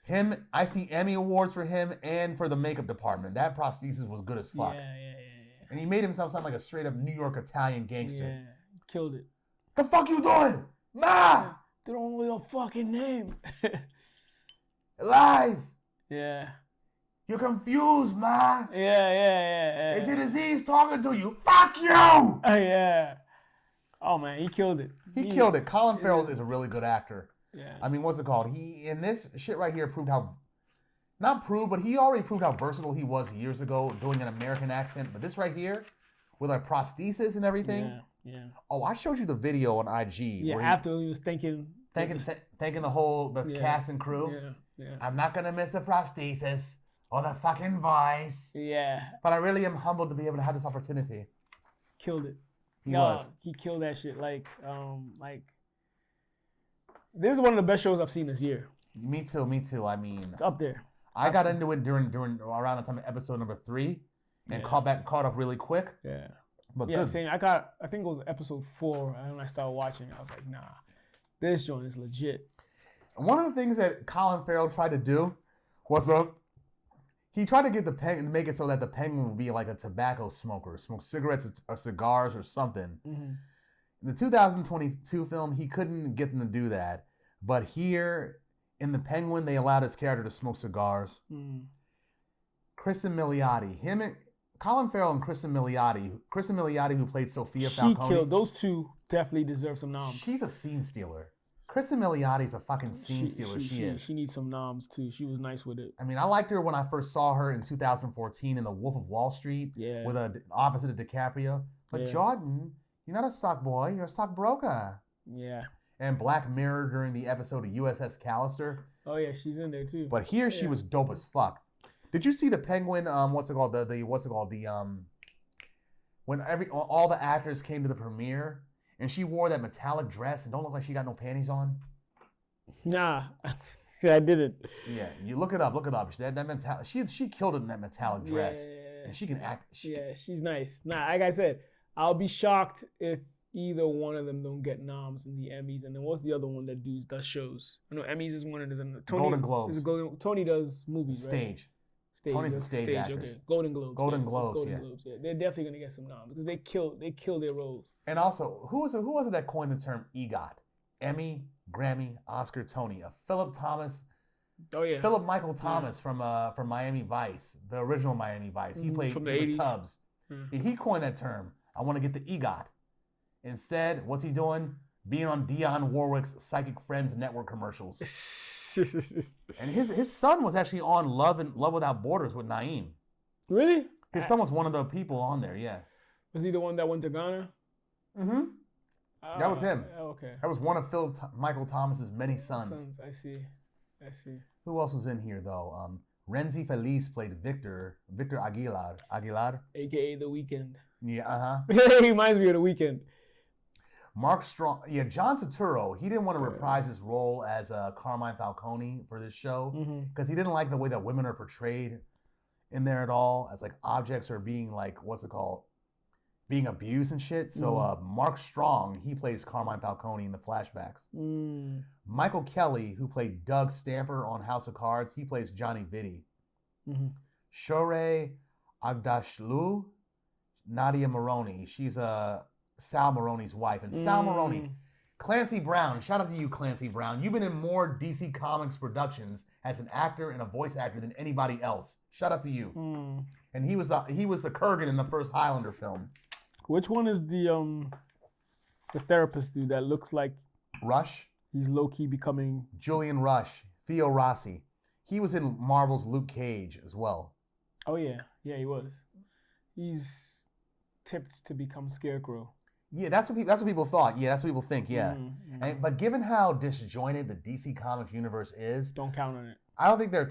No, what I was going to say was, I don't think they're counting, the Christopher Nolan Batman trilogy is part of the greater DC Comics extended cinematic universe. Wow, even though they were good. They were good, yeah, but it's like I think they're just counting this shit right here because as the real deal. Because the guy who runs the DC Comics movie universe James Gunn, he was a director and writer of the first 3 Guardians of the Galaxy films from Marvel. Oh. Yeah, with him behind the throne of DC, it's actually been better. Because the Suicide Squad... It's actually gotten good, yeah. Yeah, the Suicide Squad movie, that was better. Yeah. And with the one with Idris Elba. And the Peacemaker with John Cena, that was dope. I actually haven't seen that. That was dope. I'm like John Cena, he's funny. This was great too. This is actually really good. I'm looking forward to season 2. And Carmine Jogo, who played Eve Carlo, the hooker. The black chick? Yeah, she did good too. You know that she used to be married to Jeffrey Wright? Jeffrey Wright. He played Commissioner Gordon in the Batman movie. Peoples Hernandez from Shaft. She's actually married to him. She was. Oh, wow. And they met when they did that Martin Luther King movie, Boycott, where Jeffrey Wright played Dr. King and she played Coretta Scott King. She's English too. She's an English mulatto. Okay. You know them black British actresses. Like you can tell they're mixed by their last names and how they look. Yeah, a lot of times they have like Nigerian or African or Caribbean English last names. Yeah, like Carmine Jogo, her father is African, her mother is Scottish, white Scottish. And then Thandi Newton. Tandiwe Newton. She goes by her real full name now. Yeah, okay. Sofia Okonkwo from Ace Ventura: When Nature Calls and Hotel Rwanda. Yeah. So is she. And Georgina Campbell from the Hang the DJ episode, the dating app episode of Black Mirror. Oh yeah. Yeah. That's right. Yeah, but either way, it don't matter. Black is black all over, and they can do our accents better than we can. Facts. Yeah. What are some of the things that you enjoyed about this show? Here's what I like the most about it: the fact that there were no redeemable characters out there, including the title character, like Oz. Like we mentioned earlier during this episode. Colin Farrell's Oswald Cobb, the Penguin, he's a piece of shit human being. He really is. He has no good in him at all whatsoever. And I'm glad about that. Because up until now, they've been creating characters, villain protagonists for shows who have an anti-hero streak that makes me root for them. Yeah. By the end of this season, Oz, he does not have that at all. Yeah. You want him to go down. Yeah. Yeah, like what's it called? When he killed Victor. The Weekend. How's that called him? The Weekend. Or the Weak Link. Shit. Yeah, because what's it called? Oz, he helped Oz all throughout the whole series when Oz was ready to kill him for trying to steal his car. He was loyal, but Oz is like, and I knew Oz was gonna kill him. Once Victor said family, it's like the famous last words. Yeah. And Oz killed him saying that family is your strength, but fuck if it don't make you weak. Just choke the dude to death. Especially after what happened with his mom. Oz is deluded. He's deluded like a motherfucker. He will gaslight his own mother just to maintain his own delusions about who he thinks he is and who he thinks she is. This motherfucker killed his own brothers. Yeah, he did. He locked them inside of an overflow sewer tunnel, right? Knew they were down there for several hours on end. But he locked them down there just because he was jealous of the attention his mother gave to them. He's got an Oedipus complex. Yeah. I mean, he's got his Oedipus complex. He wants his mother to be his girl. Big time.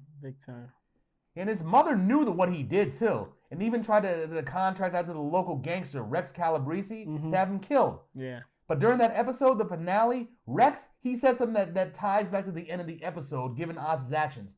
Oz, like most of the guys that come to me who are loyal to me, it's because they need a father. They need a father figure. Oz don't need that. He did say that. Yeah, I to piggyback on what you said, I think the best part of the show is the character development. Character development was great. It's amazing. Yeah, That's especially the best part of the show. Character development is great, especially when you got good actors. Yes. They sell it. Everybody on here is good. They really did their choices good. Who else? Oz, he always has to change plans. Like, ain't no playbook for this shit, kid. And also, the triad leader, the Asian dude, Feng Zhao. Yeah. You know, that was a Shredder in the second Ninja Turtles movie back in the 90s. Oh, really? That was him, yeah. The Secret of the Ooze, right? Yeah. It wasn't the same guy that portrayed the Shredder in the first film. That was James Seidel. I see. But even to your point, I think even with Sofia Falcone, there's elements of empathy you have for her because because she didn't choose this life. She didn't choose his life. Her father framed her just to keep the stench off of him. Exactly. And the fucked up part about it is Oz. He instigated that. He snitched on her, his boss. Yeah. And then Carmine made it so that all my relatives just say she's crazy. Yeah. Except for the brother Alberto. Yeah, exactly. And Alberto was the only one that visited her when she was in Arkham Asylum, tried to get her out. Exactly. And had Alberto lived instead of being impulsively killed by Oz. In the first scene, but it's his own fault that he died. Dissing Oz the way he did. Yeah. Had he lived and been at that dinner table, that episode, him and the girl Gia, they'd be the only survivors. Yeah, exactly. Well, him, Gia, and Johnny Vitti. She wanted Johnny Vitti alive too. just to fuck with him. Yep. Had him down in that cellar throwing cold water on him. On him, yep. Like you knew you were gonna kill him. Yeah. You knew you were gonna kill him. Yeah. They essentially broke her. That's why she became what she was. So there's some empathy. Yeah. She was not the hangman, but y'all turned her into the hangman. And she's the only sympathetic character on the whole series. Because what happened to her, she's innocent. What do you think becomes of her in the second season? The Catwoman. The Catwoman is her half-sister. That was shown during the Batman movie. Selena Kyle is her half-sister because Carmine Falcone, that's her dad too. And she's going to get Sofia out of there. Whether or not she's going to betray her or Sofia will betray her, I don't know. I'm looking forward to it. Where do you think they drop that? Next year? Next year, or continues into the next Batman movie as well too. Oh, yeah. Because you saw the end of the series where they show the bat signal. Exactly. And at this point, I want him to get got. I want the Batman to fuck him up or bring him to justice. He will, but he'll get out again. Like you know how it is. This is one of them joints where like you get locked up and then Joker will come around, or the Joker will come around for a little bit and then he'll escape. Like they'll interchange the villains. And speaking of which, remember the jewelry store at the first episode or the second episode that Oz goes to? It was titled Burgess. Oh, like Meredith. Yeah, because he was a penguin in the old Batman series. Yeah, exactly. Like good callback. The OG.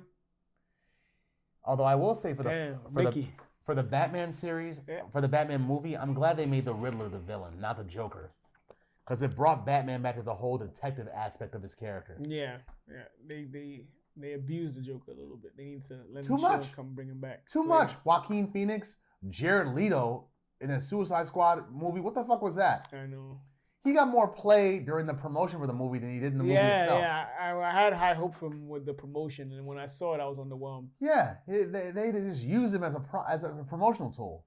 Although I saw another one, I don't think I saw which movie or show that came from. It looked like he was also a very dark Joker. What? Heath Ledger? I mean, no, it wasn't Jared Leto? No, it wasn't Jared Leto. It was somebody else I didn't know. Gotham? No. Gotham's I saw. Okay. Gotham, that was a good show, by the way, but no, it was either it was a audition or it was something I had never seen. Probably an audition. It was good. So I was like, oh, there's some hope. Like, why didn't this guy become the Joker or something like that? Yeah, exactly. Who been Joker? Cesar Romero, Jack Nicholson. Cesar was funny. He was funny. I actually enjoyed his Joker back in the day because I used to watch the ones from the 60s. We all did. Wait, what's the name of the black Eartha Kitt. Kitt, yeah. She was the Black Catwoman before Lee Merriweather. Yeah. But Joker's though, Nicholson, Heath Ledger, Jared Leto, Joaquin Phoenix on screen. Phoenix, yeah. And there's Mark Hamill, Luke Skywalker, did the voice for the Joker in the Batman cartoon. Get out of my face, clown. Which one? I heard the Joker 2 was terrible. It was. You saw it? I saw it online upstairs, actually on my computer. I'm glad I didn't pay no money for it. Yeah, everybody said they fucked up. I got the first Joker over there on Blu-ray. That was decent. That was actually fun to watch. Yeah, it was decent. And got Joaquin Phoenix his first Oscar. I didn't know he won an Oscar for that. But yeah, it was decent. It was different though. It was a different angle than what I expected, but it was still a decent movie. It was. It made the Joker sympathetic. Yeah. Which is a mistake. But, it is a mistake. I mean, but yeah.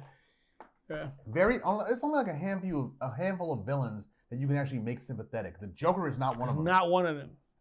He is he's almost like he has the same, I guess, composure of a serial killer almost. Like, he's a psychotic serial killer. Exactly. I mean, he's the Riddler if the Riddler was psychotic. Mm-hmm. Because the Riddler, very similar. You're right. Yeah, the Riddler, he's an intellectual. Yeah. He likes to make you guess, but at the same time, all of his jokes, he's telling the truth. Truth, yeah. And what's more, he's confessing that he's the one that did it. Yeah. And there's a reason why for that was too. His father, when he was growing up, used to abuse him and beat into him that telling the truth was right. Mm. You pulled Ted Bundy. Yeah, in a twisted way. Ted Bundy would when they used to interview him when he was in death row. Yeah.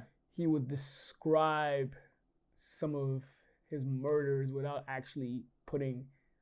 confessing it's him. But they literally would draw out each and every one of the murders that he's accused of, but he would never tell them. Confess? Yeah, they would never tell them as if he was him. He don't need to. He was already in jail anyway. Yeah. They got that dude. Yeah. Fucking Bozo the Clown type motherfucker. Mm-hmm. But the Penguin though, the episodes in there, it's like there was 8 episodes. What was it? After Hours, Inside Man, Bliss, how do you do the cheers? Senchani? Yeah, Senchani, yeah. Senchani, yeah. Homecoming, Gold Summit, and Top Hat. These are all really good titled episodes. Yeah, they are. Like Top Hat, that refers to the Penguin, the top hat that the Penguin wears eventually. Yes, eventually, yeah. And Gold Summit, when he got all the Gotham gangs together and tried to unite them, telling them that, like, dude, everything you do is a means to an end. Yeah. You don't give a fuck about these people. Nah, but he's manipulative. And that's his greatest skill. He's very manipulative. He is, and can weasel his way out of trouble, no problem. Uh-huh. And what's it called? Victor, that rubbed off on him too, because when he saved Oz from Sofia at the end of the finale, yeah. He basically persuaded all the lieutenants in each of these gangs to kill their bosses. Yeah. Facts. Mm-hmm. Facts. But like, Oz ain't gonna give y'all nothing. He's gonna kill y'all too. Yeah. Anything for his glory. For his glory. He let his own gang die in that explosion that Sofia had in the car. He didn't give no shit. Yeah. He didn't. Yeah. I think even Shorty, the black girl you're talking about, she knows this. She does, yeah. Which is why even though she didn't directly set him up, she did set him up. She's like, what's his face? Sofia deserves this redemption. So, yeah, she does. I mean, she knows Sofia's innocent. Yeah, and she knows what Oz is about. So it's like, he deserves whatever she gives him. And if she doesn't pull it off, fine. She didn't pull it off because at the end of the episode, Oz basically pays her to be a surrogate for his mother. Yeah. Tell me you're proud of me, Ma. Tell me I'm the greatest ever. So creepy. And his mother is like in a comatose stroke or whatever. She's alive, conscious, awake, but can't act. It's like a vegetable. Yeah, a vegetable. All she can do is cry. She had a tear down her eyes. Yeah. Deidre O'Connell, she's a good actress too. Yeah, she did great. That whole episode where she reveals that she knew that Oz killed her other sons, Jack and Benny, and curses him, cracks a bottle and stabs him with it. Yeah. Then has a hallucinatory stroke or whatever. Yeah. Like, good God, it's like I wanted you to kill him. Yeah. He was gonna let his mother get her own finger chopped off too, just to maintain his lie. That's crazy. Like, seriously? Yeah, that just shows how fucked up That's he why is. Sofia was like, "You were willing to let that happen? You really? Are you for real? Like, you don't care about her, not like you say you do." Yeah, she was actually shocked. And before that, when she was like trying to convince him and he kept on trying, "The fuck you doing, Ma? Ma?" Like, she's like, "For God's sake, just confess already, get it over. You know you did this." Yeah. Even she was annoyed. Yeah. Damn, she ended up back in what you call it, Arkham. Arkham, yeah. And that drug that they came out with, Bliss. Yeah. That was built from them. What's it called? Them mushrooms. Shit. Yeah, some gangster shit. Oh! Here's some gangster shit. Oz, when he kidnapped Sal Maroni's son, and what's it called? And oh yeah. We thought he was sweating his balls off, right? Yeah, but he was really dousing kerosene or gasoline. Yeah. And he lit them on fire. Yep. And the mother got caught on fire too. Yep. And he's just in there with like a sly smile on his face. Like, this motherfucker's crazy. Like he's enjoying his own depravity. Yeah, crazy. And Sal Maroni, Clancy Brown's character, it's like he escaped from jail after Oz paid that guard to try to kill him. And then what's it called? He fights Oz in a fist fight, but had a heart attack. Had a heart attack. He was about to kill Oz. Actually, you almost got him. You almost had Oz. Almost had him. Almost, but all that anger he had, his age, it finally caught up to him. Caught up with it. And Oz was look at me. Oz was blown because he wanted to have the glory. He wanted the glory. Yeah. Look at me. But he tried to say, "I beat you, Sal." Yeah. Me. Yeah. And shoots him dead just for good measure. Just for good measure, and just to kind of be like, I did it, even though he knew deep down. You can tell his crew. Everybody, his crew believe him. Yeah, exactly. Yeah, but Sofia ends up back in Arkham, like you said. Yeah, and then gets a letter from her half sister Selena Kyle. Yep. Interesting, right? It is. I mean, Oz. It's like he'll say anything or do anything just to gain power. Mm-hmm. I mean, and this all started because of an impulsive kill of Alberto Falcone. Yep. Because Alberto Falcone kept talking shit to him. Yeah. You think you're gonna do that, Oz? You? He gets no respect. Yeah. He's not. He can't be a made man neither. He's not. No, because he's not Italian. Yep. And they just diss him. Even Sofia diss him. You're just my driver. Yep. Oz, they let you inside? I mean, you know what? I had the same treatment once when I was a valet at Orsman Honda. Them sales, not all of them, but some of those sales jerk-offs, they would treat valets the same way. What are you valets doing inside here? I don't understand. Yeah. Like, why are you valets using that bathroom? That's for customers only. Yeah. And for us salesmen. You can use the one in the shop, in the mechanic shop, okay, buddy? They would do that. I know that. I remember I was one too. At yeah, Lexus, you were one. So I can relate. Yeah, they treat valets like slave labor. Yeah. And one old white dude used to call me, valet, come here, valet. Motherfucker, my name is on my shirt, motherfucker. Yeah. Come clean my car for me. Fuck no, I'm not cleaning your car. No. Like, you're not a customer, dog. You're not a customer, and furthermore, that's a new car, and the get-ready guys are supposed to do that. Yeah. Or like, there's a mess. Come sweep it up. Nah, nigga, you sweep that shit. You sweep it, yes, exactly. It's not in my job description, and neither is it in yours. So if you don't figure out how you're gonna get that done, good for you. Too bad for you, man. But yeah. Yeah, I like Oz. He's a selfish dude, man. I mean, he's only concerned about maintaining his own power, even deluding himself into thinking this crap. I mean, goodness, Oedipus complex. Because earlier in the season, when he says the city took away his brothers, I'm like, and we see how it happened. Like, in a sense, you're right, but really, you allowed it. You're the reason why. Yeah.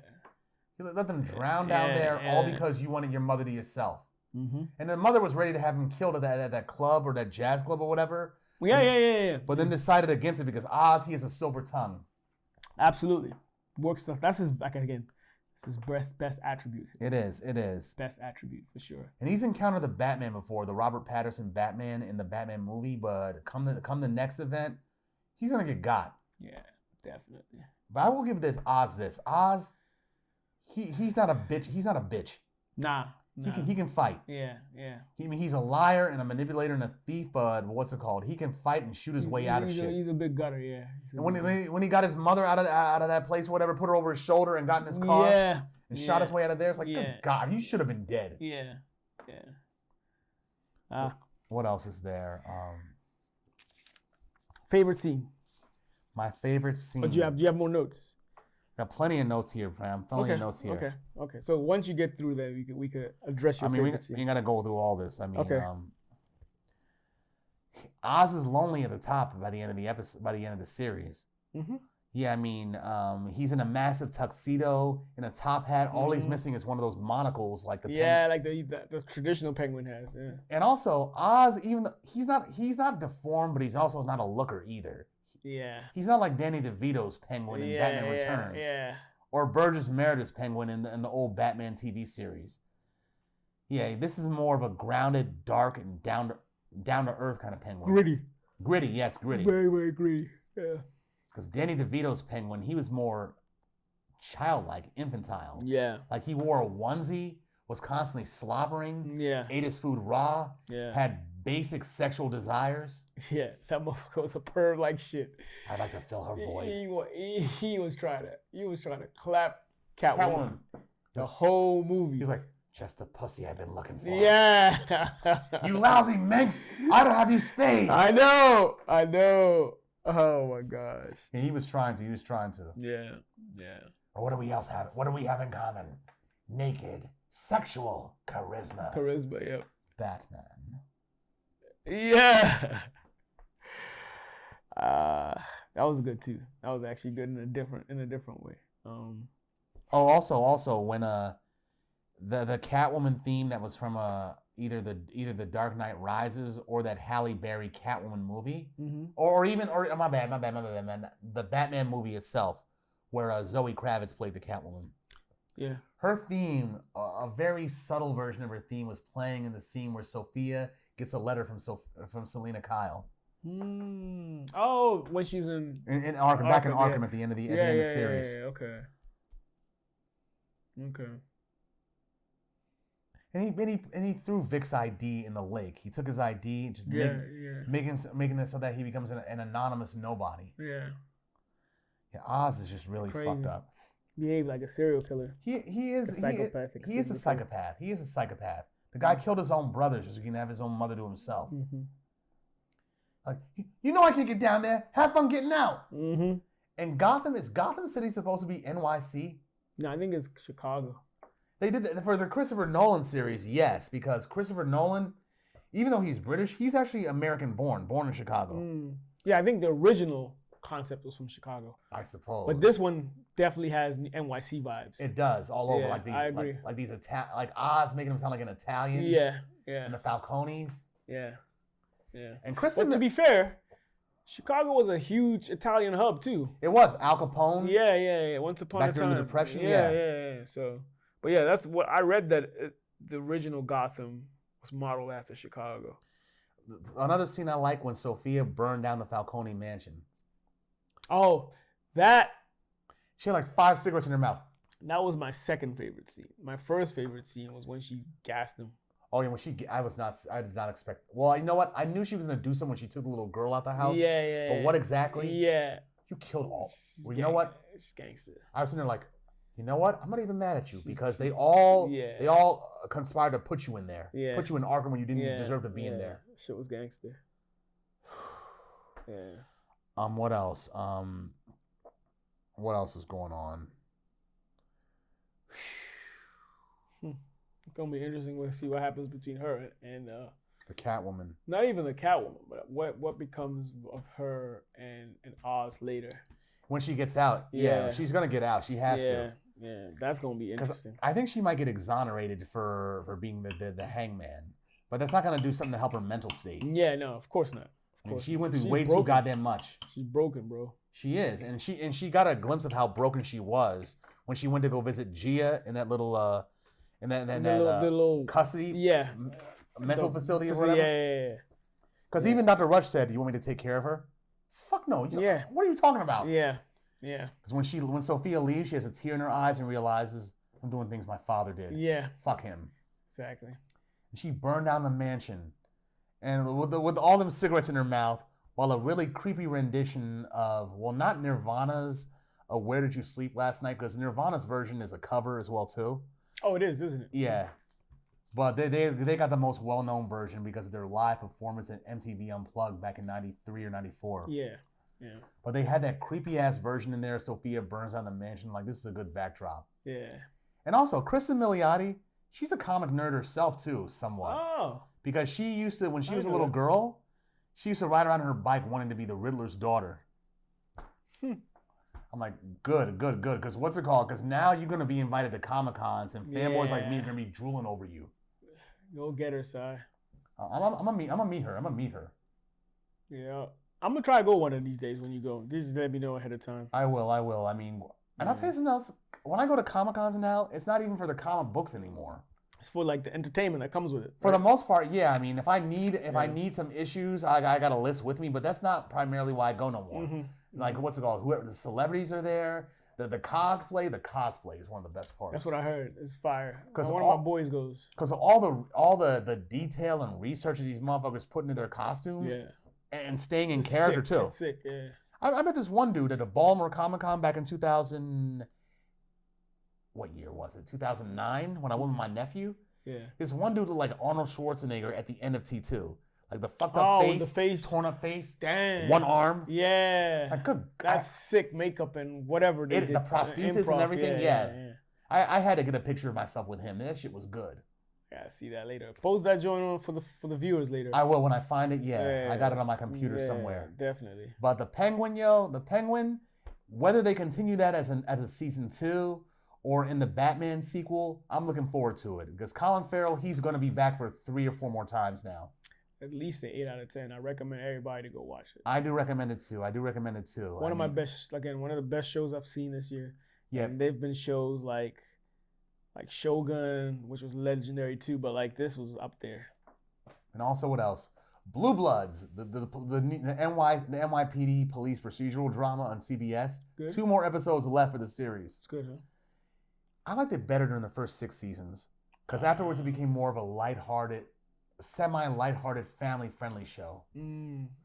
Even though I like Tom Selleck as the commissioner of the NYPD. Because if I had a boss like him, I would respect that dude. Got you. You should also check out Cross, the new one. Oh yeah, with what's it called? What's that dude's name? I forget his name myself. The black dude. Tyler Perry? No. It's I forget what other movie he's in. I know Tyler Perry played Alex Cross in one movie. Nah, it's not Tyler Perry. And then Morgan Freeman before that. This one just came out. I'm gonna quickly check. This one just came out like a month or so ago. I know what you're talking about, but I can't think of the actor's name. Yeah, I'll find it for you though. I'm gonna be kicking myself when I see it though. Yeah. I should know it. It is. Oh yeah, this dude. Aldous Hodge. Yeah. Aldous Hodge. Yeah, he was in Black Mirror during the episode the three. What's it called? The video game one? Or not that one. Not that one. The other one. What's it called? Where Monkey loves you. Monkey needs a hug. Oh. Where they put the person's brainwaves inside of a stuffed animal. Yeah. He was a woman's husband, but then decided to get a girlfriend and just disregard his old boo altogether. Yeah. And I think he was in Straight Outta Compton. Yeah, I think he was. Yeah, he was somebody in there. I don't remember who. One of my friend's sisters is actually in it because it was based in DC. What, Straight Outta Compton? No, Cross. Oh, right. Yeah, it is actually because what's it called? The last Alex Cross movie, not the last movie, but the last Morgan Freeman one, that was straight up in DC. Along Came a Spider. Yeah. So, Kiss the Girls is my favorite joint though. That's a good movie. Yeah, the Princess Bride guy, Carrie Elways being a bad guy. Yeah. That's right. No, I recommend you check it out. Let me hear what you say. I'm gonna check it out. I do like the character of Alex Cross. I do like him. Yeah. But yeah. Okay, let me see if there's anything else for this series as well that we could talk about right quick. Mm-hmm. With all the crime lords locked up or dead, the Penguin is now the kingpin of the city, but it's only a matter of time before Batman gets him. And at the end of the episode, you see the bat signal. And they were going to have Robert Pattinson in this series as well, too, but it's like, nah. It would just screw things up way too much. And they're right. They're right, because like I said before, there are no heroic characters, no good characters in the show at all. Nobody who even has an ounce of morality. That's true. That's actually true. Unless you want to say, at one point, what's his face? Victor Aguilar at one point. Yeah. He was kind of on the fence of whether to choose good or bad. He should have got on that bus with his girlfriend. Absolutely. Because we saw Vic's backstory. The Riddler killed his family. When he flooded the whole city, his family's apartment was caught right in the wake of that shit. Absolutely. And his girlfriend, Graciela, he should have gone with her. He should have gone with her instead of sticking, because how things turned out, he would have been better off. I agree completely, bro. Like I said, Oz, he's a complete piece of shit. Yeah, Oz, he's appreciative of everything that Vic did for him until the very end. Like, attachment is the reason why he had to get rid of him. Yeah. Man. And also, Oz, he has so much rage. It's like, what's it called? His mother. He loves his mother, but she's only a tool for him. A prop. Definitely got a lot of rage. And after... Uncontrollable. And by the end of the episode, by the end of the finale, it shows how much of a prop he considers her to be. He really considers her to be. He don't care about nothing. But himself. Yeah, but himself, exactly. Something was wrong with him at an early age. And honestly, his mother contracting out to Rex Calabrese, that would have been the right thing to do. Yeah. It would have saved her from being an Alzheimer's patient with delusions. Fair point. Jack and Benny, your older brother and your little brother. It's mad. It's crazy. Anybody who hurts kids, even the kid themselves, they need to be got. Yeah, they need and help for that matter. Help if they'll accept it. Yeah. But they don't accept that. Fuck it, get him. Should have gone to a mental institution at an early age. Yeah, he should have been. Oz should have been put in Arkham. Mm-hmm. Yeah, he'd have made best buddies with the Joker and the Riddler. Yeah. It'd be like the Batman series from the 60s. Him, the Joker, the Riddler, and the Catwoman. All gang. You're mad, Riddler. They're all gang. Who was your favorite character from that one? From that old 60s, series? Yeah. The Joker. Yeah, me too. The Joker. The Riddler, I didn't understand him yet. And for me, the Joker and the Riddler, because their names are synonyms. Yeah. But later it became apparent that the Joker, he makes jokes in a very peculiar and fatal way. Demented, yeah. Like being a satire on humanity's basic instincts. Like he sees humanity for how bad it is and chose to become a parody of it. Mm-hmm. That's true. That's actually a good way to sum who he is, in a sense. And the Riddler just wants to fuck with people while confessing to his crimes. The Catwoman, if you take the Batman Returns version of the Catwoman, the Michelle Pfeiffer version, then she's just a fucked up Karen. Yeah. Not in the case of Eartha Kitt, but I get what you're saying. Not in the case of Eartha Kitt. Yeah, but I get what you're saying. And Danny DeVito's Penguin, he's an infantile motherfucker. Mm-hmm. This Penguin right here, he's kind of the same, but only he's not spittling, has a pacifier, or wears a onesie. Or they both are actually. Or hides in a sewer. Well, you're right. Yeah. Although when he needed to make Bliss, he did hide in a sewer. He was on some El Chapo shit at that time. He was, yeah. For several weeks on end, and the motherfuckers didn't even know. Yeah, people didn't even know. And also the chemistry between Sofia and Sal Maroni when Sal made her dinner. That's true. That was actually pretty cool. That was actually pretty cool. It was almost like a uncle niece kind of thing. Niece kind of vibe. Yeah. Kind of, yeah. Considering that their families were at odds, they kind of found common ground. Yeah, it's like we don't got no beef with each other personally. Yeah. And like she was also trying to distance himself from her father. Yeah. So it just made sense that it'll work. You know. Plus, her father put Sal in jail too. Yeah. And Oz Oz does not respect a snitch. No. That's why he didn't like Carmine after that. Yeah. Like you snitch on your worst enemy, even I don't fuck with that. Yeah. It's true. Oh man, but The Penguin, that's a really good show. I'm just gonna get some Emmy nominations at least. And if Colin Farrell don't get no win, so help me, I will go over there myself. It's a crime.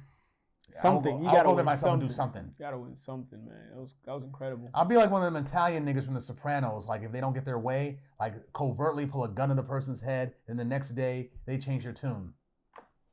That's what they do. That's what Italian niggas all do. Yeah.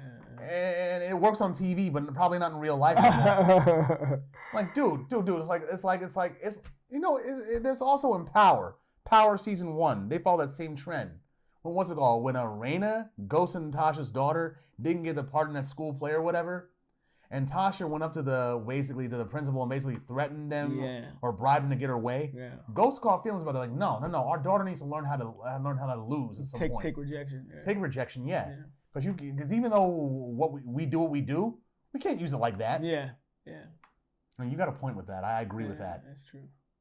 I agree with that. But what's it called? If you got power, the temptation to use it is too strong. Yeah. Absolute power corrupts. Absolutely. Yes. Lord, what was that guy? Lord Tennyson? Yeah. Alfred Lord Tennyson? Yeah. I guess. I think you're right, yeah. Although I would like a taste of that power, to tell you the truth. Just a taste. I'll stay away from that shit, man. I don't know if it'll corrupt me, but I just want to see what it's like. Absolute power will corrupt you, trust me. I don't know about absolute, just a little bit. Fair. I hear you. You could probably handle some of it. A little bit, yeah, but I got too much morality in me to go full throttle to the other side. Yeah, same. But I had my fun. I had my Bruce Almighty moments. Ha! Shout out to the Bees. I hear that, bro. I hear that. Yeah. But yeah, nah. I recommend to see that. You all go check that out. It's still fresh. It just dropped this year, a couple months ago. Ended in on HBO Max. Check it out there. Ended last month, right? Yeah, last month. It ended last month. Yeah. It debuted in September. Ended last month. If you got HBO Max, check it out there. Or if you're cheap, check it out on what's it called? One of them sites that show for free. I don't know the name offhand. Facts still. If you're a wrestling fan, go revisit 1990 Survivor Series. It was It was it was meaty. It was alright. But check out Gladiator. Definitely Gladiator's a must watch. Definitely a classic. And then whilst you finish that, go check out the second one. I'm yet to do it, but I will. Same here. I might check it out within the weekend or something. Yeah, for sure. Before the calendar year ends, I'm gonna check it out then. For sure. Yes. What else do we got going on? We got something else coming out for January as well too for our season, for our episode 3 episode. Stay tuned. We don't know what we're gonna do next, but we're gonna announce it. We're gonna tell y'all. We know how y'all like what we do. Fresh out the holidays, you're gonna love it. Yeah, fresh out of the box like a newborn baby. Or a gift. Both. Both. I like the way I said it better. Yeah. Okay. Gobbledygooker. R. Kelly. Gobbledygooker. But R. Kelly. You see the yellow piss on him? What is he talking about? He wore a mask. He gets golden showers. He wore a mask. He delivers golden showers. Mean Gene, he's lucky Mean Gene ain't here to testify against him. It was him. Oh yeah, Mean Gene, he could do the best, like, what's it called, outtakes and roasts of anybody. I didn't expect that from him. Yeah. Now we're going to have this fucking interview. Yeah. Like, Jesus, Mean Gene, I expect you to say all that. Right. But then again, that's your name, Mean Gene. Mean Gene, yeah. Anyway, what's it called? Shout out to this episode, Gladiator, Survivor Series 1990, and The Penguin Season 1. Yeah, check it out. We're going to be on all platforms, both audio and visual tomorrow. So mark my words on that, folks. Episode 3, that'll come out in January. Happy holidays. Happy holidays. Deuces.